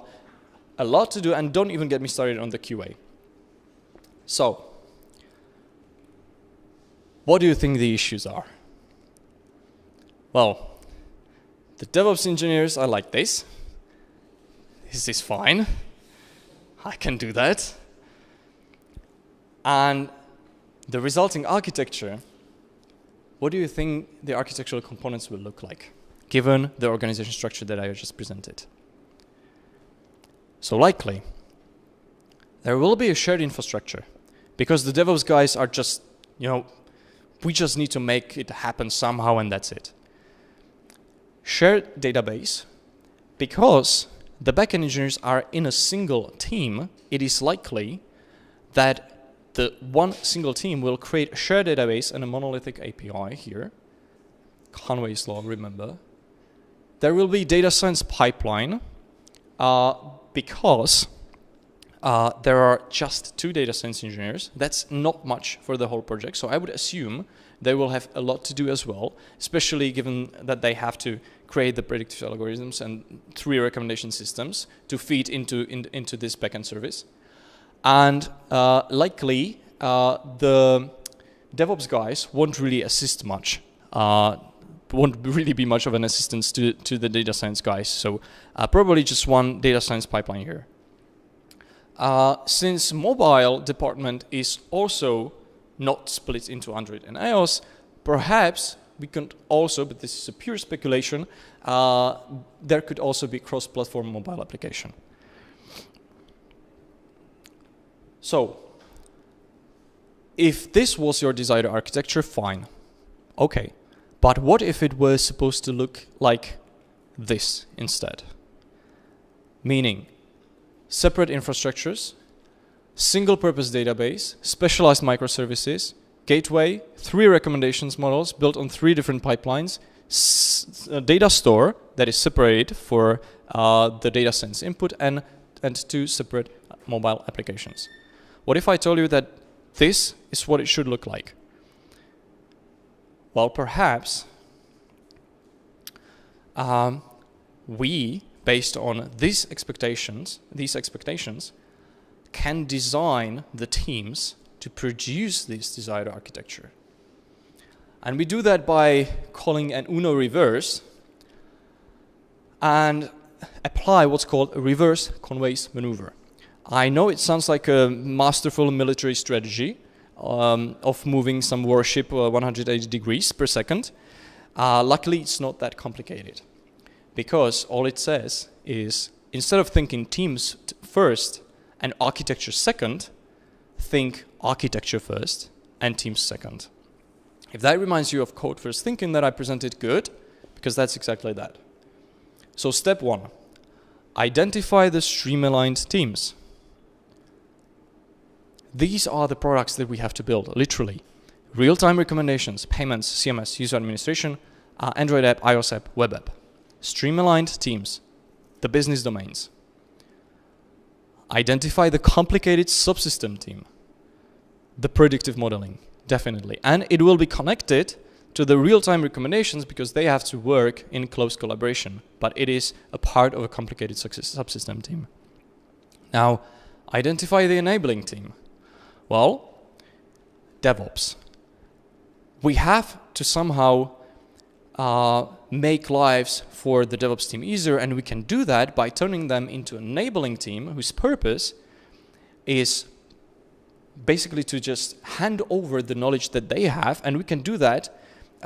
We can let them hand over the knowledge to the backend-centric team because they have very close relationship to DevOps already. So why not turn the team into an enabling team? But notice, we only have 5 QAs available. Not good for a team of a size of 20 minus the QA. Well, what we can do here is we can turn some of the members of the QA into an enabling team as well. Because what we need is the QAs to be permanent members of Android, iOS, and web, where they have to provide day-to-day basis feedback by testing their applications, but not necessarily to the backend-centric part. Because there, we can just hand over the knowledge of setting up the automation testing, the CI and CD, why not? We can hand it over to the backend and be done with it, and focus the rest of the efforts to the data science, let's say, or to the mobile applications. And lastly, the platform team.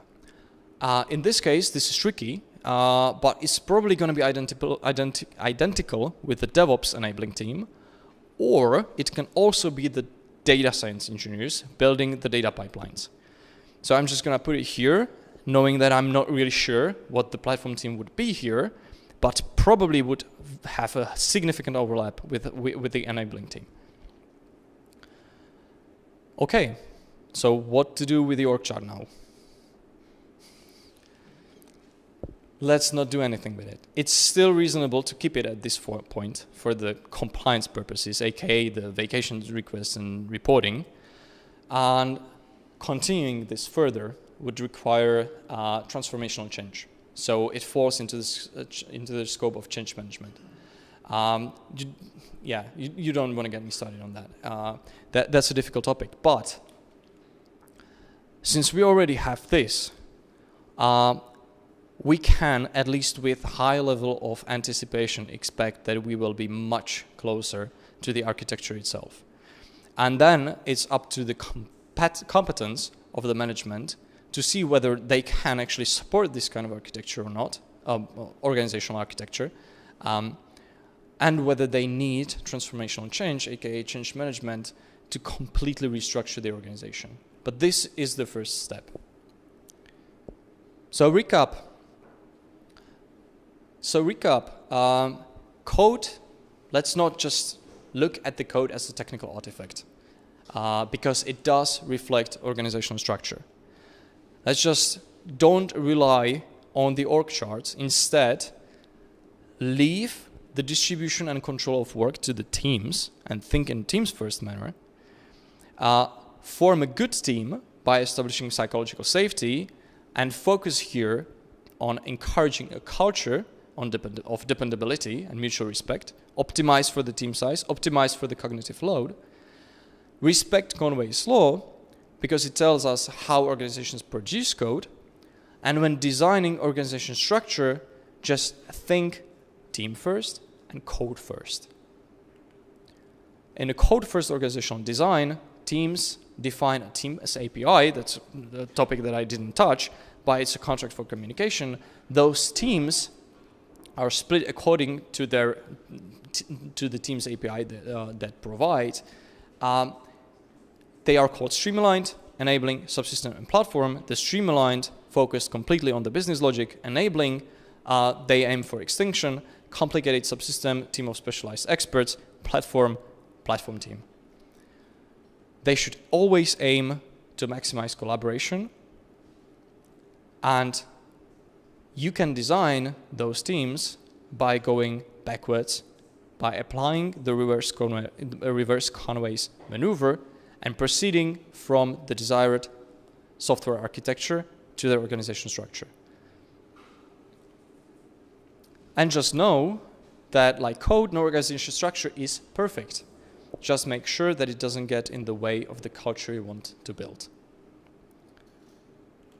With that, thank you so much.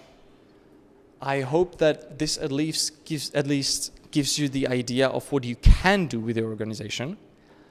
It's a complex topic. It's complicated to force these changes, but perhaps you can do that with your organization as well. Thank you. And here's the place for your questions.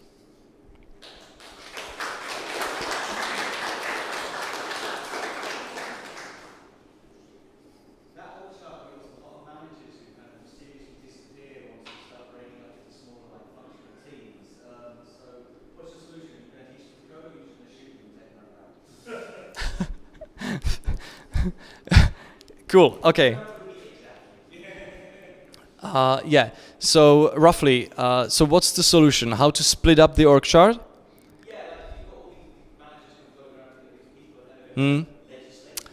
Yeah.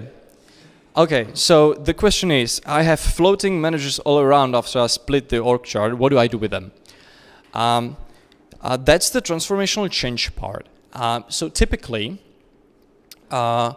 splitting, it's kind of funny, but when I sort of went through a transformational change of an organization, when you split into smaller teams, typically smaller because the departments are 30 people, 40 people, and you split it into much smaller teams, it's going to present some management overhead. The more teams you have to manage, the more managerial tasks it requires. And then you're going to get into, okay, how many people can these managers really manage? How many teams can these managers really manage? Those are two different questions, by the way. And when you present the engineering managers with the issue at hand, so I know you just had 20, okay, be realistic, 20 people in your team. Instead, could you manage 4 teams of 5 people? They will probably tell you yes. So as long as you are able to sort of fit into this amount of people that they are accustomed to, it's not that big of a change for them, if you know what I mean. So that's one thing. Then what typically happens is that you have to add, unfortunately, you have to add one layer on top of it. You no longer have just engineering managers that synchronize all these teams. You're probably going to have team leads. And that's a wonderful opportunity to identify talented individuals that can lead those teams. Ideally, within the engineers. You don't want to introduce another management layer. You want to introduce sort of a leadership structure within the team. So ideally, you want the teams to be self-organized, but still identify the individuals that can help the self-organization. So that's sort of another thing. And we can move on, but hopefully that at least tells you a little bit of it. Cool. Thank you so much. Unfortunately, we're out of time. If you have more questions, please reach out to Martin in the hallway. I believe he's still around, and we'll have him answer your questions. Cool. Thank you.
All right. Let's start on time. Thanks for joining the last session on the conference. It's a bad thing because the conference is over, but the good thing is that it's the last one, so as I'll most probably be late, we can stay for an hour and talk or something like this. I'm joking, of course. I'll try to be quick, and we finish not only on time, but hopefully a bit earlier. So my name is Jancho. I come from Bulgaria, from a software engineering company. In the company, I deal with things around sales and also taking care of strategic clients and also things around innovation technologies. My background is software engineer. So I started as a software engineer. For 10 years, 15 years, I did almost everything in terms of the roles in the life cycle of software engineering. And at some point, I turned to business and started combining business and IT.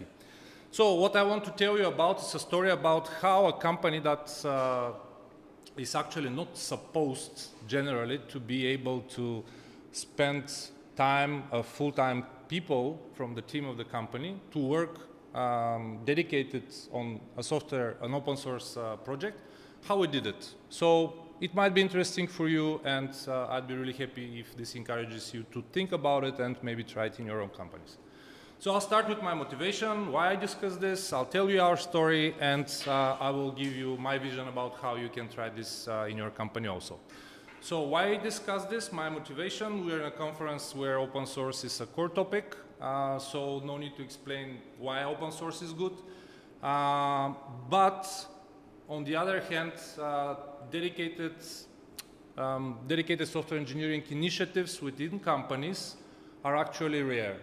And they're especially rare in occasions of when we're talking about services companies, so companies that don't have their own product but are providing software engineering services. There are a bunch of types of companies that actually are, for them, it's a no-brainer to invest in open source software development. So one type is companies that are really focused on open source software, like the ones that we see here. Another usual suspects are the big ones that anyway are open sourcing parts of the things that they create. Yeah, those are the big players. Also, we have companies that are heavily using a certain open source software or platform, and actually it's of their interest to be able to steer where this goes in terms of the decision making on how it will be enhanced and driven and roadmap and everything. So in those cases, it's normal that they engage on the development so that they're able to actually do the steering. There are the non-profit organizations that are focused on open source projects like Eclipse Foundation, the Linux Foundation, and also there are many academic projects that are being open sourced that are funded by universities and other institutes. So those are the usual suspects for companies that it makes sense to invest in having full-time people working on open source only.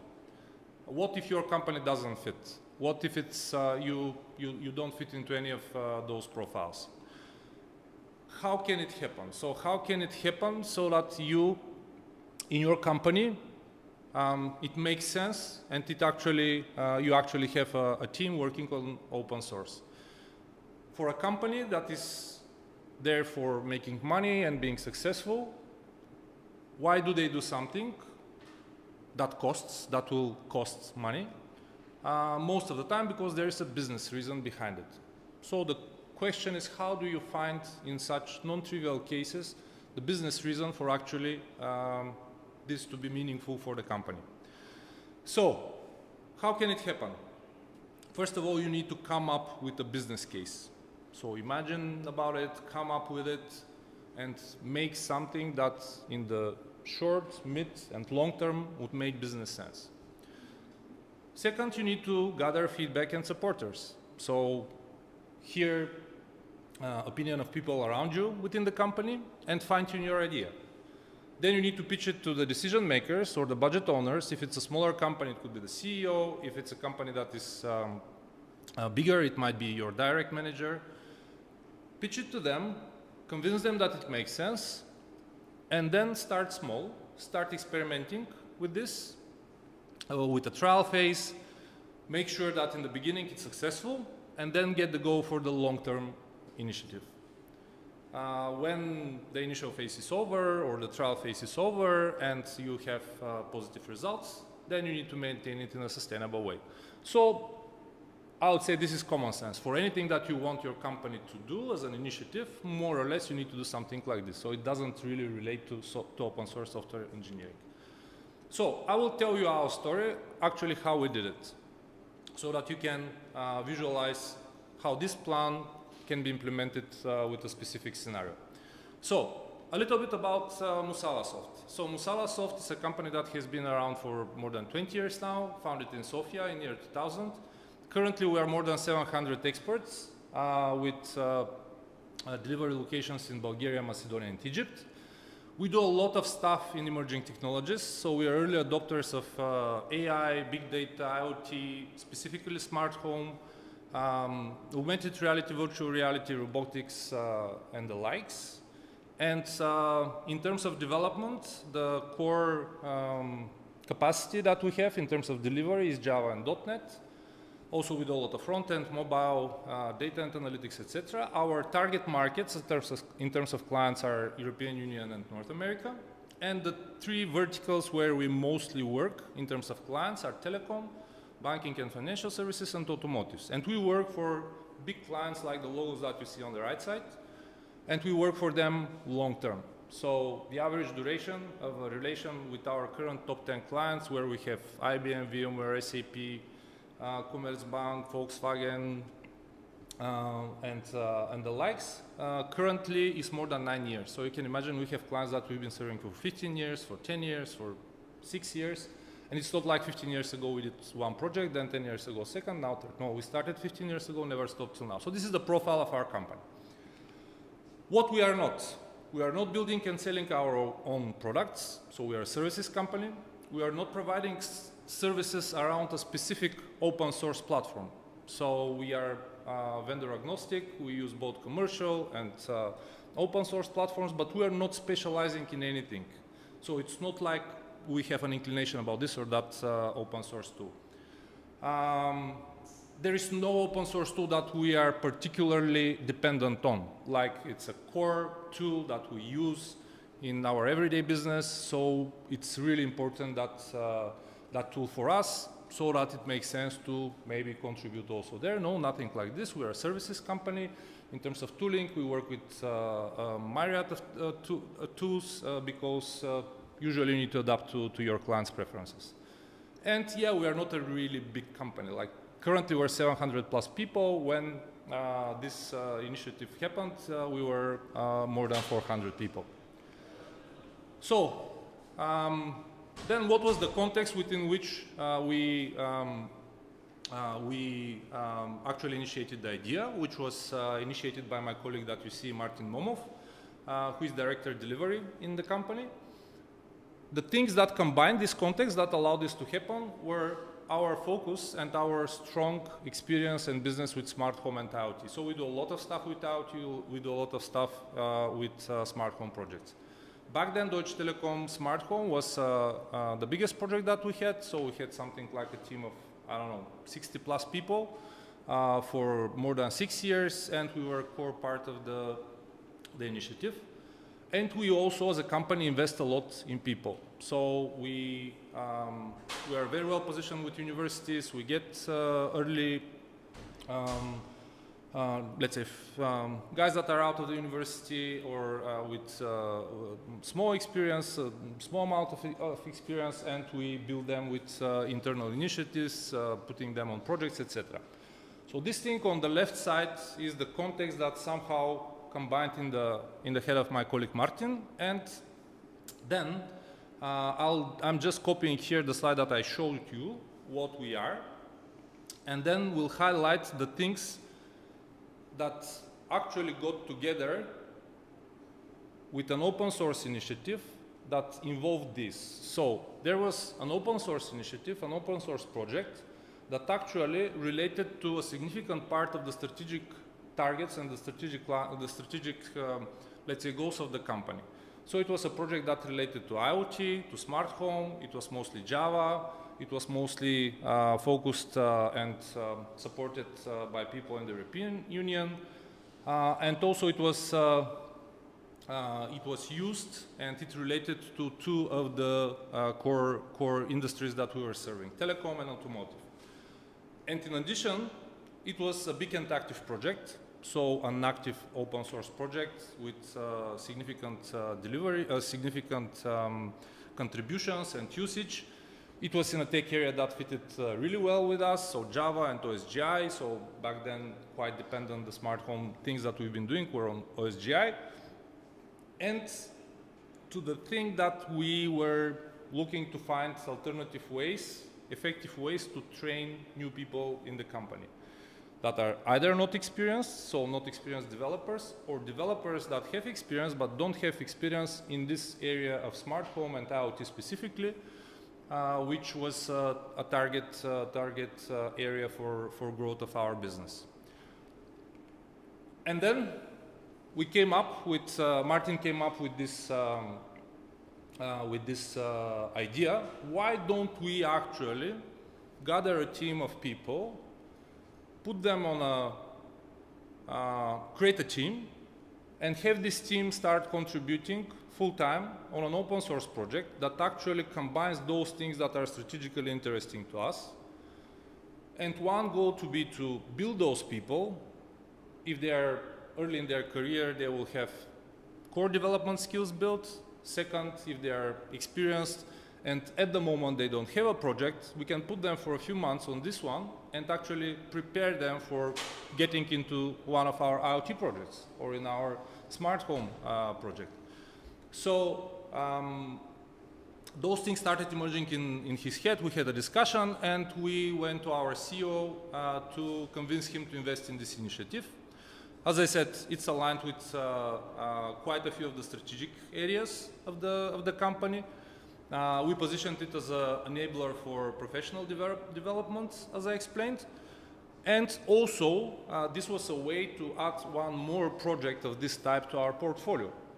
Because, you know, when you're growing in one area, the references or the things that you've been doing, the more they are, the better. Also, we told our CEO we don't want something big now, and we are not sure if it will work out. So we just want to start small. Try it with 1 or 2 people in the beginning, mostly less experienced colleagues, so it will not cost much of the company, and just see how it goes. So we want to give this a try for an initial phase of 3 to 6 months. We'll monitor results regularly, and if it works, then we'll talk again. So we didn't want much, we just wanted to see if and how this will go. We also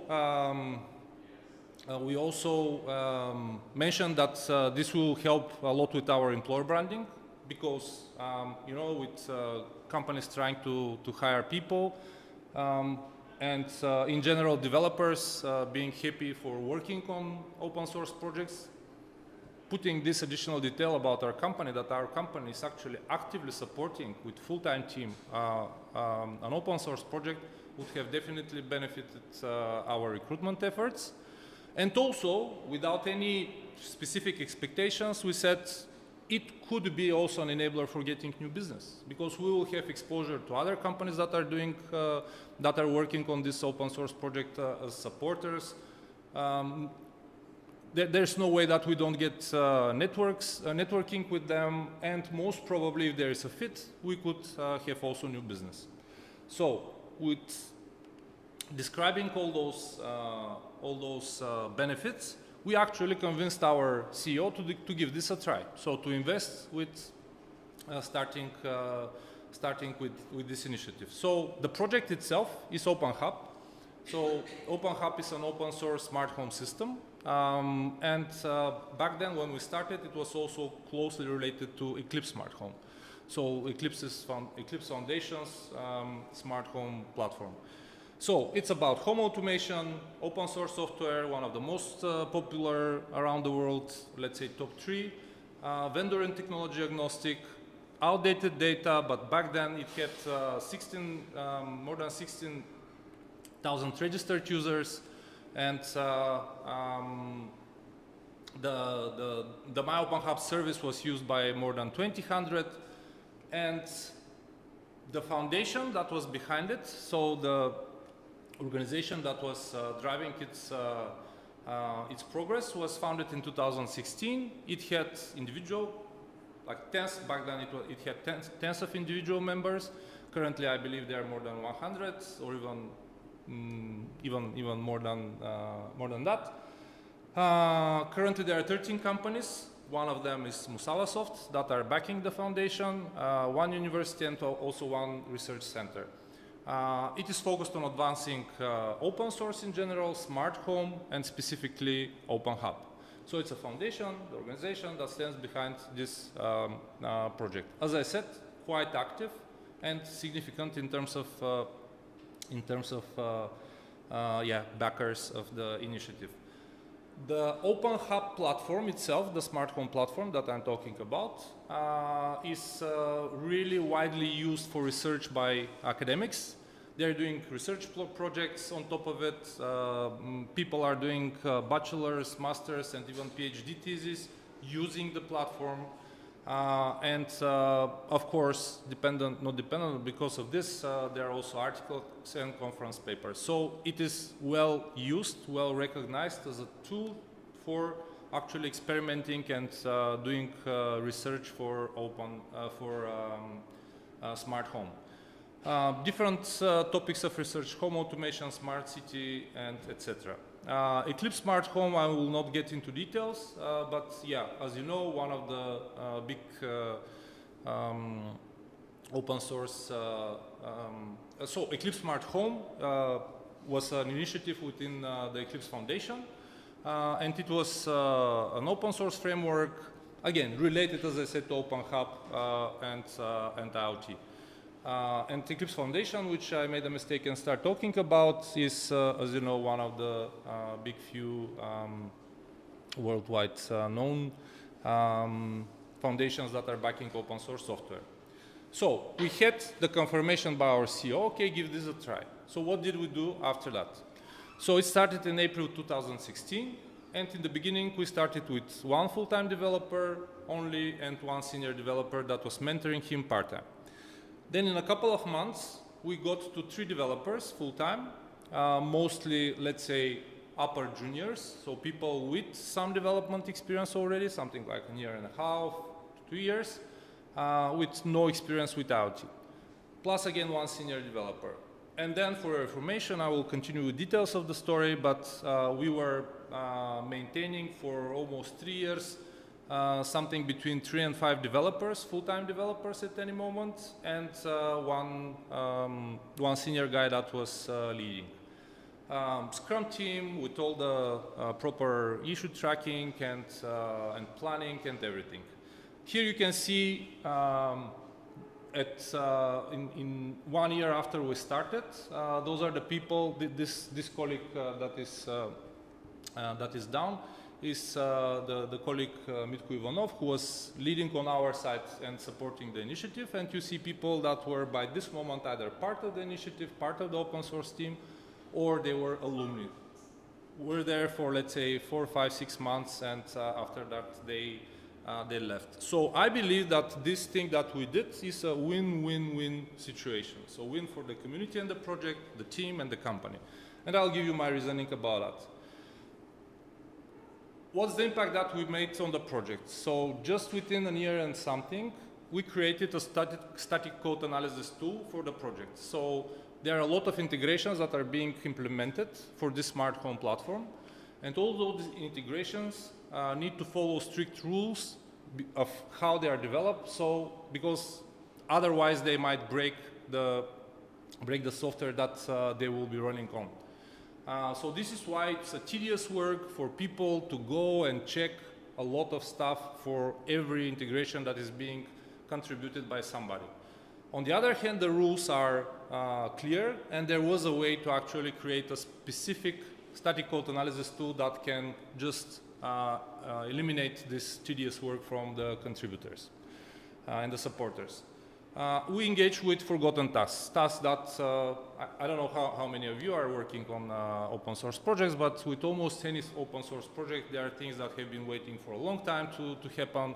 There's an agreement that they need to be done, but nobody ever actually does them. So we engage with those tasks. Also, there were tasks that nobody really felt like doing because they are not that interesting, etc. We have a team for working on that. We were not like selective. We engaged on that also. So this is how actually we gained also trust and how should I say appreciation by the rest of the people, because we were doing stuff that helped them a lot. We did service and device integrations. We did stuff that, again, in open source projects are almost always lacking. Unit tests, good unit test coverage, and documentation. So this sample of the report from the code analysis tools, those are things around some of the integrations that we did. This is some of part of the documentation back then that our people started doing, etc. So 1 year later, this is the statistic, 1 year after the start, this is the statistic of actually what we did and what we achieved for the project. And here again, back then, you can see some comments from long-term people in the project to our people. Thanks, simple and elegant, clever solution for uncomfortable, looks like some fantastic piece of work, etc., etc. So we got recognition, and definitely we did. I mean, the team actually contributed significantly to the project.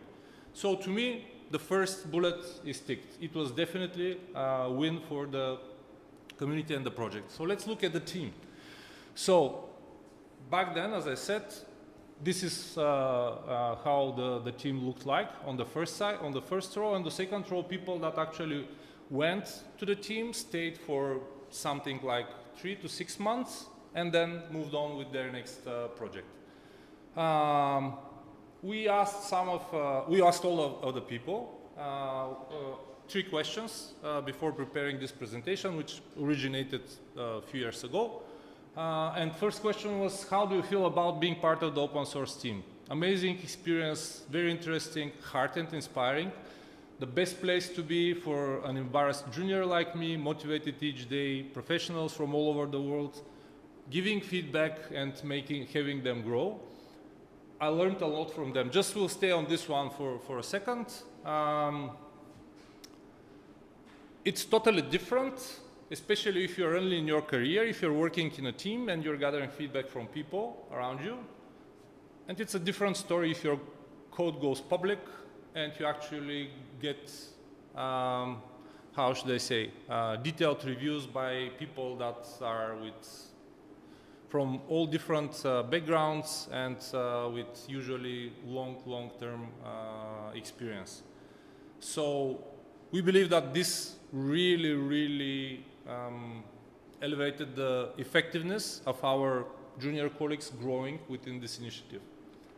Second question was, what are the most useful skills you gained in the open source team? New concepts and technologies, learn to write clean and high quality code, because of course everybody was commenting on the code reviews and everything. Moved away from the fear of working on big projects. Very important to me, I've learned to cut the complex tasks into solvable pieces, so being able to decompose in a meaningful way bigger tasks and actually this way succeed in doing them. And me also as a old school developer, the last one I really also liked. I've learned to test my code. Back in my times, we were testing our codes and the deliverables of our work anyway, all the developers. And the third one, what was the most exciting part of you working on the project? They played with real devices because it's a smart home, thank you. The fact that it's an open source project, the ability to engage with international community, meeting a lot of new people and learning a lot. So, again, from this, I definitely would say that it was a win for the team also. Another thing to mention is that this was the initiative, were the people that got the best results in terms of building people, both in terms of how much time they needed to grow their skills so that they become independent contributors. So let's say, because on our side, when we say mid-level developer, this means that he can independently work consistently, and when they when they face really hard problems, then they need help. So that's the difference, the main difference to me about between junior and mid-level people. So the people that came out of this initiative and went on their, let's say, first commercial project after that, they had the biggest, the highest percentage of acceptance, really great feedback from their team leads and also the client, etc. So definitely this compared to combination of, let's say, online training plus being part of teams that, like you have, for example, 6 people team, and then you put one junior guy around them to contribute and grow this way on a client project. Of course, they will be neglected when there are hard times of the project. Of course, they will not get that much attention when people are busy catching the next deadline and everything. So this was the most effective way to train people with the best results, great motivation.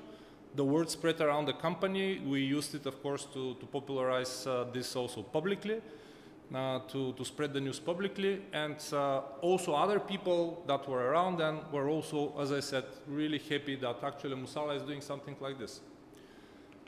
So let's see about the company. So what happened from the context of the company? The results so far, as I said, this is outdated. So back then, within a year and a half, in terms of professional development of people, it was full success. I just explained it, so we'll not get into that. But still, very important, the thing about process communication skills. So getting into such active environment when you connect with people from international backgrounds all over the world. We work, let's say, almost exclusively internationally. So all our commercial projects are for international clients. But still, if you are part, like an added part of a project for a client, you don't get this direct communication with the client. You don't get this being that active in that. Here, they got full exposure and needed to take full accountability of what they are doing in front of people that were actually, how should they say, veterans in the industry and things like this. So growing their soft skills like communication, knowing the process, etc., was also really, really effective. In terms of employer brand and reputation, we got extended external exposure via conferences and other events. This session I myself am doing it for the 5th or 6th time. So I did it in Belfast, in Germany, in Bulgaria, and I don't remember where else. So you get exposure about what you're doing and more or less a positive vibe and appreciation. As I said, very much appreciated internally. So people that are not part of this were willing to get into this, and were also happy that we are doing it. And all the people that worked on that were highly motivated, because again, working on a client project but being an addition to this, it doesn't feel really well always. Working on internal projects, for example, on some of our internal systems that we're building, sometimes it's hard for many reasons to, again, get the attention that you need. So in terms of motivation, it was perfect. In terms of business, also. So we had 2 direct opportunities from new clients based on the networking that we're doing with the other companies, with the fact that we were doing this initiative with Smart Home, and we contracted one of them. Apart from that, we got 4 indirect project opportunities through references from new clients, and 2 of them were contracted. So we had 3, within 1 year and a half, actually, we got 3 engagements that were commercial, that originated either directly or indirectly from this initiative. It was greatly appreciated by existing clients and also potential clients. So when we were telling our clients that we did something like this, they were impressed.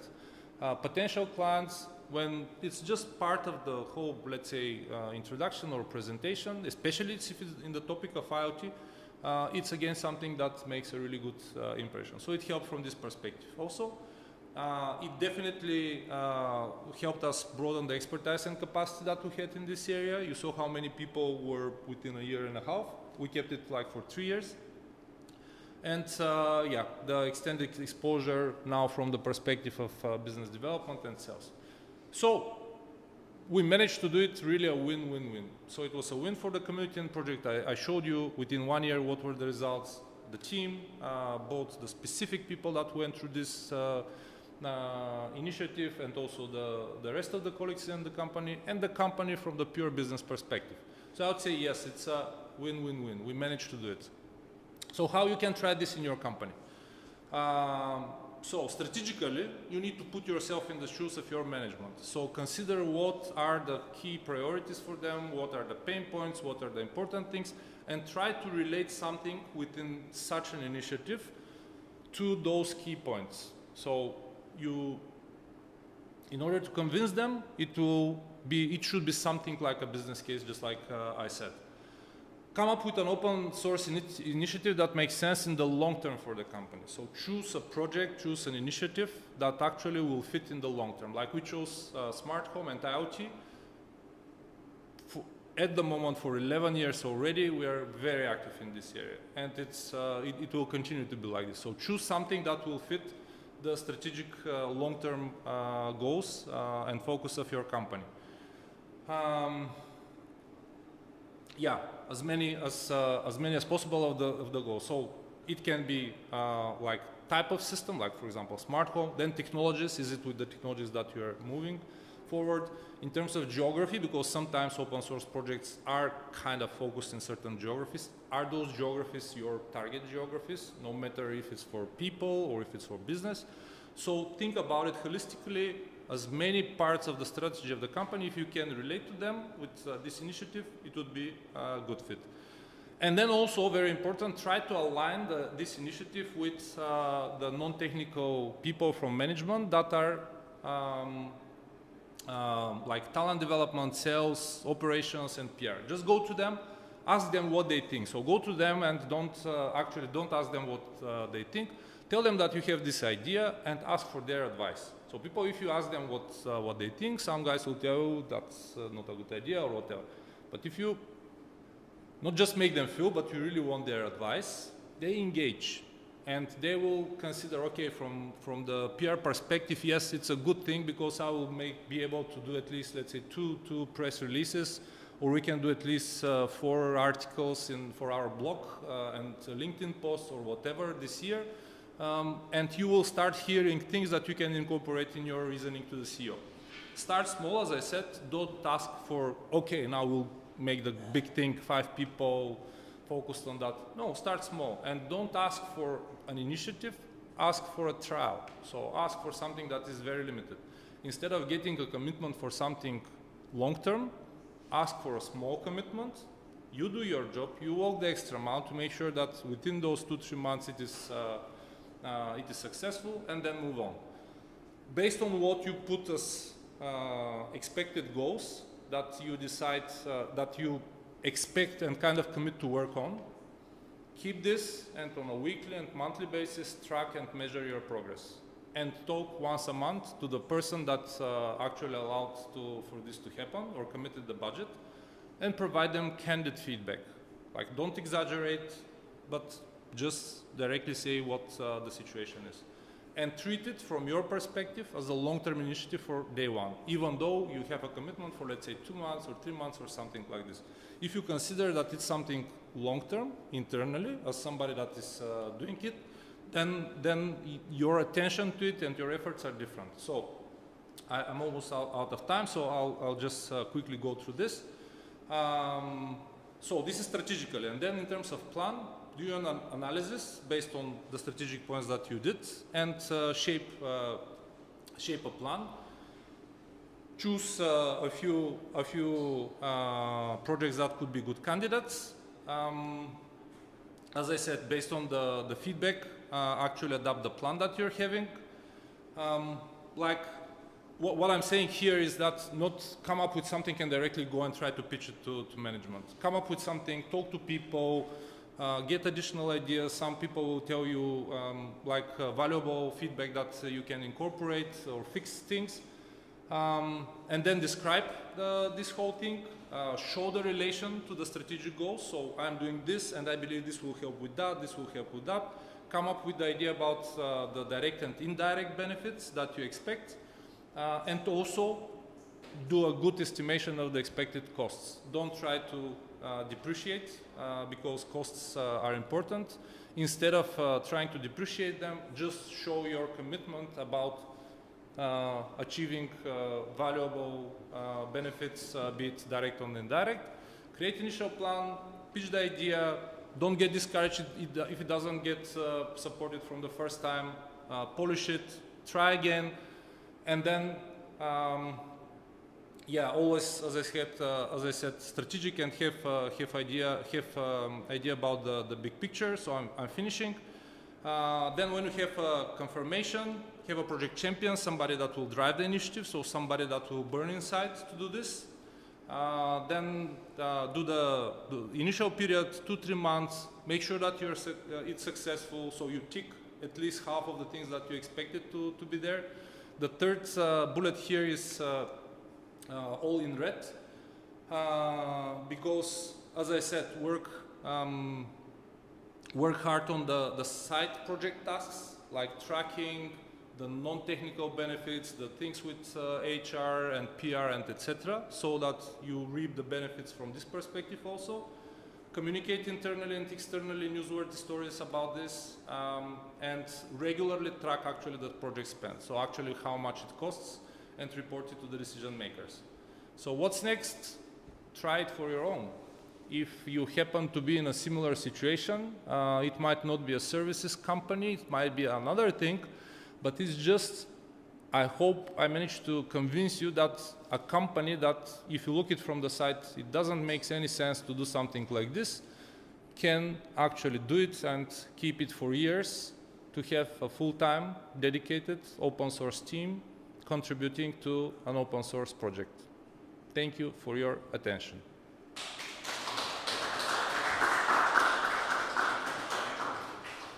There is no time for questions, so I'm here if anybody wants.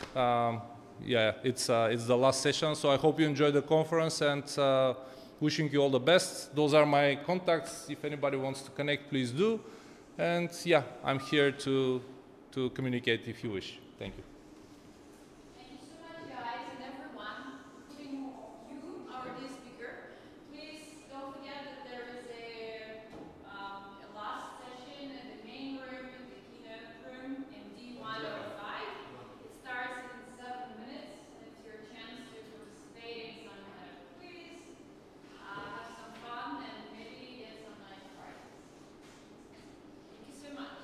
Thank you. Sorry, I messed it up a bit, so it's the last presentation, but not the last session.